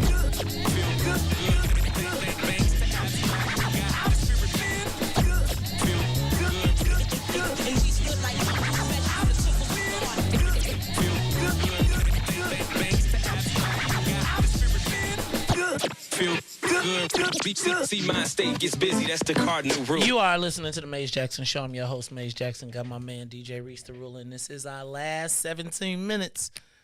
This feels like New Year's Eve, Reese. Because you know, once you do Thanksgiving, it's Christmas. And it's New Year's Eve. And it's like, this is the Saturday of the year. December is Sunday. You know how quick Sunday go. I am the host of the Maze Jackson Show, and I was just thinking, Reese, it is the holiday, the Thanksgiving holiday, and I want to go out. I want to hear some positive stories. Kenya Renee called in. Thank y'all very much. I want to hear good stuff. So I want to know if you're thankful for something. I want to talk about this meal, though. What are you doing for Thanksgiving? This year, we're having a mini family reunion, and I'm pretty excited about it, actually. But then, Reese, you ever go to family reunions and it's like, or you go to who is the person that you can't wait to see, and who the person you be like, do you got to put stuff up? You got to put up stuff, people. Still, we ain't got no put up stuff, people. No, you check that at the door. When you open the door and that cousin that come, you just. You know how it concealed carry class. Now you just cuz, and that's it. You give them a hug. Like, do they do it's like that's so amazing to me that there's cousins, and I'm starting to feel like I could have got one time or sometime. You know what, man? It really be the addiction, man. You know, because 90% of the time they're addicted to something. You know what I'm saying? So it's really that addiction that's feeding them. You be like, oh snap, cuz won't mix this, but it's the addiction that they got. So it's really that. Okay, Reese, that's good insight. I never thought of that. Okay, yeah. All right, I never thought of it like that. Okay, that's fair. I'm still whoop your ass. You steal some of my stuff. Yeah. What do you eat for Thanksgiving? Do you consider yourself a traditional Thanksgiving person, or do you do like a newfangled? Remember I told you me and my mom, we did a hamburger one time. Because I don't always want... What I want for Thanksgiving is to eat good. Like, I want to be full, and I don't really want to have to, I don't know, man. Are you traditional? Like, what's your meats? You going to have a turkey? Are y'all going to smash the turkey? No, we usually... do something else, so we usually have like a turkey, maybe a pot roast. Right. It's always like an extra one. We don't really do ham like we used to, but yeah. But my stepmother used to make a banging ham back in my teenage. Oh man! Don't be talking about that, Yolanda, on the phone. It's all right. Oh, she outside of the thing. No, I'm not tripping. It's all love. So, Reese, I'm a big steak. For me, for Thanksgiving, if I cook, I want there to be, what I'm about is selection. Now, I'm a selection guy, so I want a piece of this kind of meat, but I only want a sliver. I don't eat, gorge myself. I just want, spoonfuls, and I want to be able to snack and pick all day, right? Like, ooh, let me go in there and, like, I want the food to be. What time is Thanksgiving dinner? Is it in the early afternoon, late afternoon, or dinner? You know, it all depends on who cooking. Right. Like, it do. So, it depends on my day. Like, I used to, like, tonight is my fraternity anniversary. It's like our chapter gets together. Every chapter from our history gets together at Home Run Inn. Then usually my tradition used to be to come home from that a little saucy and start seasoning up everything. And then, stay up. You ever drunk season? Like, I would drunk season tonight and then put it in the oven. And put everything ready so I could wake up and just turn it on, put it in the oven, and fall asleep in my chair until it was ready to go. But once again, then I always get these newfangled ideas. When do you go shopping? Well, we actually start I say around, if it could be frozen, then I say around like the late October-ish, then we'll start like putting stuff in the freezer if it's on sale to like get it early, because nobody won't want to be in there with shopping and it's. I'm gonna tell you, I went in the Pete's last night. Thank God for the liquor aisle, cause Lord have mercy, Jesus, the Pete's aisles was down the aisle. Have you ever had to shop on Thanksgiving Day? Of course, I'm sure we all didn't have to go in there one time. We done forgot something. They didn't have what we really wanted them to get. We had to like substitute. They don't got craft, but they got half. Okay, okay. You be like, hi, what's half? It's half the food for the same price. I remember one time I forgot to go shopping, and then was like, I was overserved the night before. Forgot to go shopping, and then woke up and everything was closed. So I was shopping at the corner store, eating grade D meat. Like, Lord. Yeah, I remember I had to shop one time because the link card didn't come on to 12 o'clock Thanksgiving Day. So we was in line at 11. These need to be documented. This needs to be, like, these are the things that we need. We need to have, like, a childhood. What's some of the craziest things you did? Like, funniest stories, and just be like, because I bet you ain't the only person. 11 o'clock, we was in there putting everything in the buggy, but Can I tell you what? Having Pete's next to me, I do know what Link Day look like now. Lord have mercy. Lord. Reese, give us a call. Hey, y'all ain't cooking tomorrow? Kiana ain't even got no food. She don't even know how to cook. And you see the women quiet because they know their ass ain't cooking tomorrow. Right? The women ain't quiet. They quiet. Unless it's somebody grandma, they ain't cooking tomorrow. Call her. You on the Maze Jackson Show. What's up?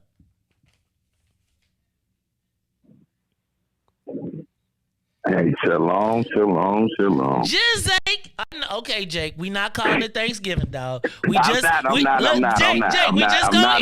not. Is we okay to eat, man? We can eat tomorrow. Is it okay? Hey, it's my man, Jake Yakub, calling all the way from H-Town. What up, Yakub? H-Town, baby. All right. Tomorrow, this is my annual fast. I usually fast on that particular day. For the last at least 10 years, I don't eat nothing from 12 o'clock tonight to 12 o'clock in the morning. I just can't understand what people think they're giving thanks to the Creator by overindulging in food, being a glutton, which you don't like. We just got to get a ways out of these people, bro. We got to. You know what I mean? If my people will call my name, you know what I mean? He'll us, bro. He'll get us right where we need to be. But until we get that together. So what y'all enjoy, you know what I mean? Oh, and I would dare y'all to look up why they use the turkey. You know what I mean? The turkeys that they did in Spain. So, you know what I mean? When they murdered them, so they used turkey as a symbol. All these things got symbols. So I hate to, you know what I mean, give it true, but shalom. Love y'all, man. Hey, man. Love you too, dog. I told you. I knew Jake was going to get us right. I said, hey, Jake, and just so you know, I don't be overindulging. Remember, I told you, I just be picking at the plates. But I knew Jake was going to get us right with the symbolism. All right, man. Reese, what you think about my man with the cranberries and the cranberry sauce? First of all, to be black and not know what the sliced cranberries is, that let me know that you was shopping in Mariano's all your life. He's talking about, what you mean? He was like, yeah, they come in. What are you? Yeah, like he like, no. I ain't never seen them before. Like, they come in a can, man. They slide out the can. You put them on their own little tray. You know what I'm saying? But he was like, nah, I ain't never seen that one before. So, yeah, that was kind of different. Okay. You said ask Rob tonight at Home Run. I ask him. I'll be like, I'm gonna ask. Why don't you send the package with him while you be in touch? Send some cookies with him while you cooking. All right, Reese. Let me ask you this. Do you rotate homes? So usually, I usually do, but we've been cooking at our house. We actually are still cooking at my house, but this one I'm gonna actually step by. I haven't seen my dad in quite some time, so I'm gonna go see him. And my brother is cooking, like you said, the man cooking. My brother is cooking, so I'm gonna stop by his house, say hey.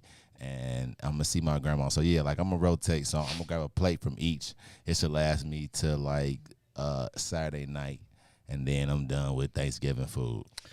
Oh no, I'm done with Thanksgiving food on Thursday. Like Thursday night. Friday. I'm at the rest. No, Femo. Friday. What restaurant are we going to? Friday is the best food because the food been sitting in all the juices all night. See, that's what you got to do. The food been sitting in all the juices, so it tastes a little. It done all ran together, and now you got some. Now, what I will run together. Okay, what are the? Do you? Okay. I know Tennille is this. I don't know what Tennille gonna do tomorrow because she ain't gonna be able to separate her plate at the restaurant. She want a plate, so Tennille gonna have all her food served on 16 different plates. We going to the restaurant. All right, are y'all going to the restaurant? Yeah, we gonna go to the restaurant. That's we gonna one have thing I never did so far. Turkey. It's either gonna be you got the choice will be turkey or prime rib. I think I'm gonna have surf and turf, a surf and turf appetizer, and I think I'm gonna have me some bourbon pecan pie. I'm gonna need my mama to make me a cream cheese pie. Reese, do you let your food touch? Do you like it to mix, or do you how you do it? Man, you can mix it, put it all together. It don't matter. But my mother, ooh, she won't eat it. If her food touching, she don't want no parts of it. So like you gotta always separate her food. But me, man, throw it all on there. I used to be separate, but now like the merge of the juice. Man, it's hey Joe, like let me tell you what I learned about this. Yams touch that macaroni. Yams and macaroni. That needs to be a dish. You lost your mind. You just need to make it a dish. Yams and mac. I wonder, could you make it and bake it together? Like you'd have to probably not make the sweet potatoes so sweet. If you, but man, have you when the don't have no fried chicken on the plate with a little hot sauce. Now the turkey, it don't do it for me, man. It don't do it for me. Touch or not touch? Can your food? My mom will make a fork though with everything on her plate. She will eat a piece. Now you know what I have started doing? Eating my meal in reverse. Like I'll eat my dessert and then eat my meal. That's different. Hey man, I'm gonna tell you, what's the difference? It tastes good. No, I'm just saying. I never thought about that. Or I put a piece of dessert right there. Because they taught us it'll spoil your meal. It ain't spoil my meal. Matter of fact, it made it quite much better. I usually I used to put everything on one, but now I don't do it that way. I usually just I guess I get something once. Like I get that. Like if I'm gonna get turkey, then I'm gonna get turkey. If I'm gonna get, you know what I'm saying, this one, then I get this one like later. So like I don't put everything on one. I eat the turkey meal like as a whole meal, and then I probably eat like a pot roast meal next, or like whatever we had. But our tradition that was made from our grandmother is that children over the age of 12, she allowed us to have 1 4-ounce glass of wine. So that was like lit as a kid. You know it was like the cheapest, lowest. That's wine. worse. Yeah. So you was drinking Night Train at 12? but she used to allowed to Cisco? have one. No, like she used to have like a nice little bottle of champagne. You know, like she used to collect them, and my mom, so they'd be like aged though, and then she'd get like one little glass. And that was it. So, man, you know, on Thanksgiving, man, we thought we was everything, man. Yeah, I could have me a little drink on Thanksgiving. You know, as kids, they was like exciting, but it was like the .0000001 in there. Shoot, but you know how you walking around, yeah, I'm drunk. I was a kid. I'm drunk, which basically meant that's what you was looking at other people be like, oh, Lord, I feel so drunk. I feel so drunk. That thing got juice. Let me see what else I got on my list before we get up out of here. We did cranberry sauce. Did we do dressing? Let's do dressing real quick. Stovetop or no? No, you gotta put mine in the oven. You put stovetop in the oven? Stovetop stuffing. The box.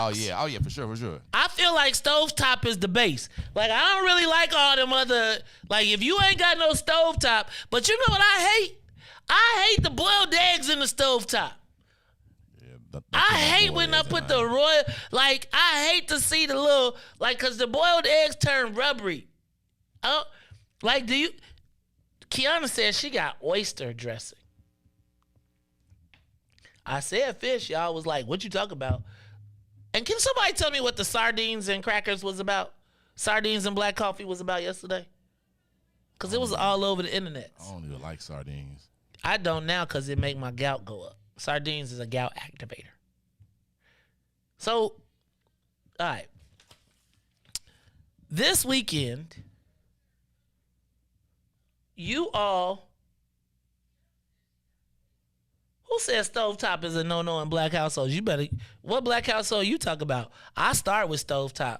I was just listening to Roxanne Shante, which brought this question up to me on Shade 45, and she was like, in the projects, they only wanted stovetop. Like, I don't know, man. When people start going off the deep end with these stuffings, I still need to see the brown with the bake with the crust and the, right? Like, I don't know about all the, and I think half y'all was eating stovetop stuffing and just didn't know it because the box got hit. Who be making stuffing from scratch, Reese? Like, for real? Somebody went out and found some corn. My man said he don't got no, and let me ask a question. Jiffy or Martha White? Well, you know I'm a millennial, so you know I want my Jiffy. No, you're not just a millennial. You are a smart person. Jiffy has the best cornbread. My mama used to pull that mess and be like, I made Martha White. You know, black kids, when you saw cornbread, you thought Jiffy. Let them slide some Martha White in there. It was I was like, this is truly Martha White ladies cornbread. Keep it. Yeah, I hate that. Oh, they just, they make that just that regular cornbread. They got no taste. You know that. Yeah, I need the Jiffy. Yeah, if I don't got no Jiffy cornbread, you can keep that.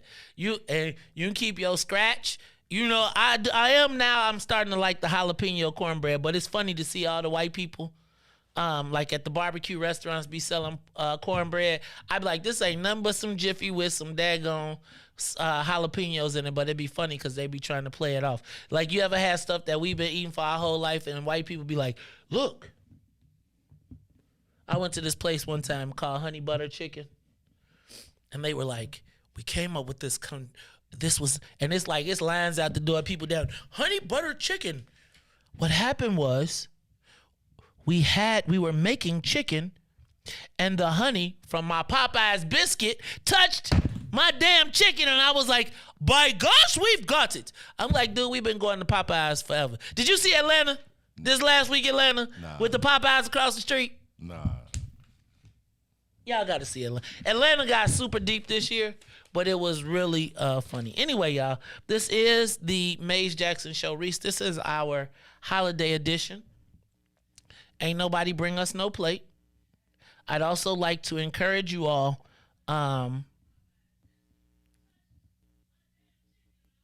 Yeah, we let them. He came in. He was a visitor. He didn't bring us no plate. I'm sure. Hey man, it's the public defender. We might need him one day. We might need him. We might need him one day. Like, he don't got to bring. He ain't got to bring no plate. Nah, Reese, the public defender, man. You know, he can go talk to that's the head. Oh, okay. He called Kim and be like, no, know what? You're Hey, right. man, we should have brought his ass a plate. You're right. Listen, he go to play right. I got a cousin. Listen, he fighting the case. He been in there for a long Hey, time. man, could you put Angela on that, please? Could you assign Angela over there? Shout out to Robin Patrice. He guilty. He ain't guilty. We talked to him in the hallway. Congratulations to our office manager who he name checked. We ain't know you was the office manager over at the WW at the 6WW. When I come over to 6WW, you gonna put some respect on my name. Now, proud of you. Shout out to Angela Kilpatrick. Shout out to Maria Munoz. All of them in the PD's office who he name checked and talked about how great all of you were. So that's what we want to see, man. That's what we want to see. Kiana, I'm going to talk about Rob tonight because I'm going to be like, man, if Rob ain't got a package for me tonight, just know when I come back on Tuesday, I'm going to be talking smack. All right? All right, y'all, this is the Mace Jackson Show. I hope that every single person has a great holiday, that you can celebrate and enjoy your time with your family. I'm going to take we're going to be off until Tuesday. We'll be back on the air on Tuesday. And fellas, this is what I want to know. Keep a tab. Reese, I want you to keep a tab. All the fellas, we're going to have us a private Facebook group conversation after the holidays and see how we got treated. I'll be like, did you cook? See, because what happened, Reese, is the brother wind up cooking the whole thing and everybody, and you know, once you're a man and you're responsible, you know you're going to take care of everybody. And they be like, oh, you got that? Look, fellas, all this adding up for Christmas, Joe. Look, this is our year.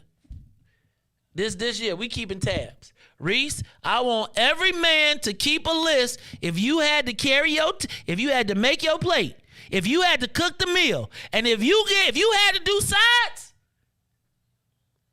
they owe you. I'm representing for the fellas. Because I'm going to be honest with you. You knew that woman ain't cook when you met her. She just looked so fine from a distance. You Reese. knew that woman wasn't going to cook for you, man. Reese, that's these newfangled women. I'm saying. Look who you said was cooking. Your mama. Right?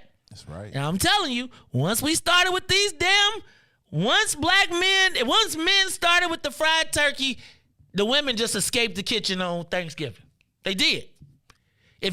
I'm just telling you, if you make the fried turkey or if you make the meat, you did the cooking. Whew. Everything else could do it by itself.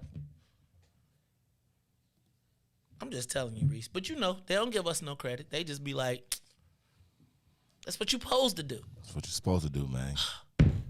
You go out there and buy that turkey and you cook that turkey. You got to go hunt them up. It's okay. No, I'm just playing. Anyway, I am grateful for Thanksgiving. I'm hoping that everyone has a wonderful time with their family. I'm looking forward to spending a great amount of time with my family, sitting back, telling some jokes, watching some football, and I don't even got to cook. You know what I'm saying? So nobody understands. You know why we go to the restaurant, though, right? So you don't got to cook. So, right. So I could have a day off, too.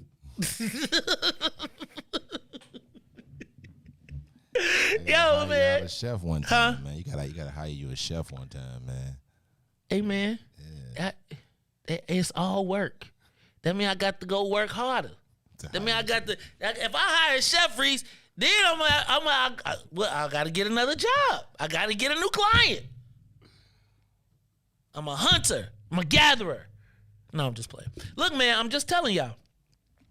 You all enjoy the time with your family, regardless of what everybody does. The fact of the matter is, you are a unit, and everybody has their role and their responsibility. So whether you cook, whether you clean up, whether you stack the dishes in the sink, y'all have to watch the Bill Burr special. You have to watch it. You have to watch the Bill Burr special because it's so funny. And then if you ain't the cooker and you ain't the clean, then you be the cleaner. But everybody plays their role. Reese, you watching football tomorrow? I'm watching the Cowboys. You know I love the Cowboys. Yeah, I'm gonna watch football. I gotta make sure I do my little schedule and stuff right. So probably gonna go ahead and watch half the game and then You barbecuing this weekend? No, I'm not doing anything. Okay, so.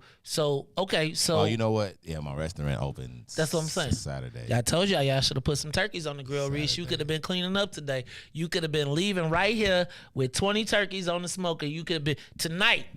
You could have been $100 a pop. $100 a pop. I'll put them on the grill, $100 a pop. You right? They would Reese. have came through. Reese, I try. Y'all gonna be listening to me. You're right. Hey, you right about that. Reese, if you would have brined out, look, all your turkeys would have been sitting in the brine today, right? You would have walked in this morning. You would have fired up the grill. You'd have threw 25 turkeys on that bad boy. All you see is smoke coming out the chimney because it's turkey. 8 o'clock, you just standing outside with the turkey in the box. Give him $100. Hey, would have bought it, huh? Give him, or you tell him to drop the turkey off, which people are doing. Drop off, and they do a limited amount. You be like, brine smoked turkeys by DJ Reese the Ruler. By the way, y'all, I got some other issues. If any of you all, look, if anybody is around this week and has some time, we have a couple of candidates that are looking to finish up their signatures. I am providing them some financial wherewithal. So if you are part of BP1 or What's in It for the Black People, or you want to support some of our candidates, hit me up. I am looking for people to go out and get signatures for 2 of our members this weekend. I got a lot going on, but I just want to say thank you to everybody for a wonderful, wonderful time. I'm starting to feel a little bit better because I could see the end, right? Like you can see the end. It's like I know how quickly this time is going to go. So guys, we only got a few months, so we need to savor it, right? We need to make sure that these shows count and that we enjoy and appreciate ourselves. I'm super happy for everybody. I hope that you have this opportunity to enjoy time with your family,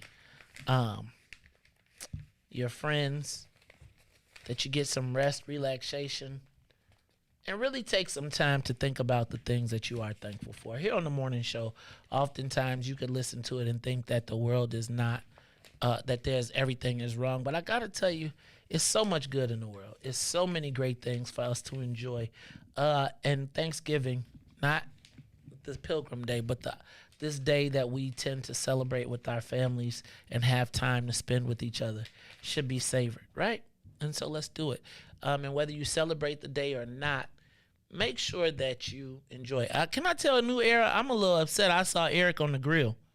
What's the deal with that? Like, I be feeling a certain way if I seen you in the same day and y'all had a barbecue the same day. How I see you in one day, the same day I see y'all having a barbecue. Right after you see him too. Right before. See, I gotta go, y'all. I gotta go. I gotta go. What you ain't telling me. You ain't say nothing. I walk past all the black people. That's okay though, Sister Erica. I see new era. I see how y'all be doing, people. It's okay. Happy birthday to everybody. Happy birthday to people who celebrated. I did see that friend of the show, Juan Rangel, has a birthday coming up. I saw that State Representative Lakeisha Collins has a birthday. We went down to go check on her. Let me see who else. Former NFL quarterback Donovan McNabb. Today, LZ Higginbottom's birthday. Is Obsidian doing anything for Friday, Black Friday or something? Obsidian is Obsidian. Any sale on that? Obsidian will be having sales this Black Friday. You will be able to buy any of your smoking needs. What's in it for the Black People shirts will be back. I gotta wait. I gotta take Scarface just asked for one, so I gotta get that one. Let me get through my pile, and then once I do that, we'll make it happen. Look, y'all, this is the Maze Jackson Show. I'm your host, Maze Jackson. For Reese, Ruthie, Maze, every single day we ask the question, what's in it for the Black people? And if you don't like it, you can still tell them. Maze said, we out of here. Happy holidays to you and your family. Enjoy it all. Peace. Let's get down to business and go ahead and address the facts, man. Lightfoot seems more lesbian than black. Rahm Emanuel's another case, he was just as tired. 50 closed schools left much to be desired. Police had Anjanette naked on that body cam. They suppressed the footage so it couldn't touch a lot of hands. Reminds me of that 16 shots in that cover-up. Both of them similar, so I went and dug it up. George Floyd killed, a lot of riots happened in the town. Southside burned and they wouldn't let them bridges down. Grandmother sick, need a prescription and plus a couple groceries. You gon' have to travel just to get it now. COVID-19 out here shutting all the business down. Not enough SBA loans to even give around. So many failed businesses that you could put them in the pile. If you don't survive the pandemic, it's gon' sit you down. We sing, dance, play ball, entertain, and crack jokes. Government infested black neighborhoods with crack smoke. System that milked us so bad, we got lactose. Still trying to find out what's in it for us black folks. We sing, dance, play ball, entertain, and crack jokes. Government infested black neighborhoods with crack smoke. System that milked us so bad, we got lactose. Still trying to find out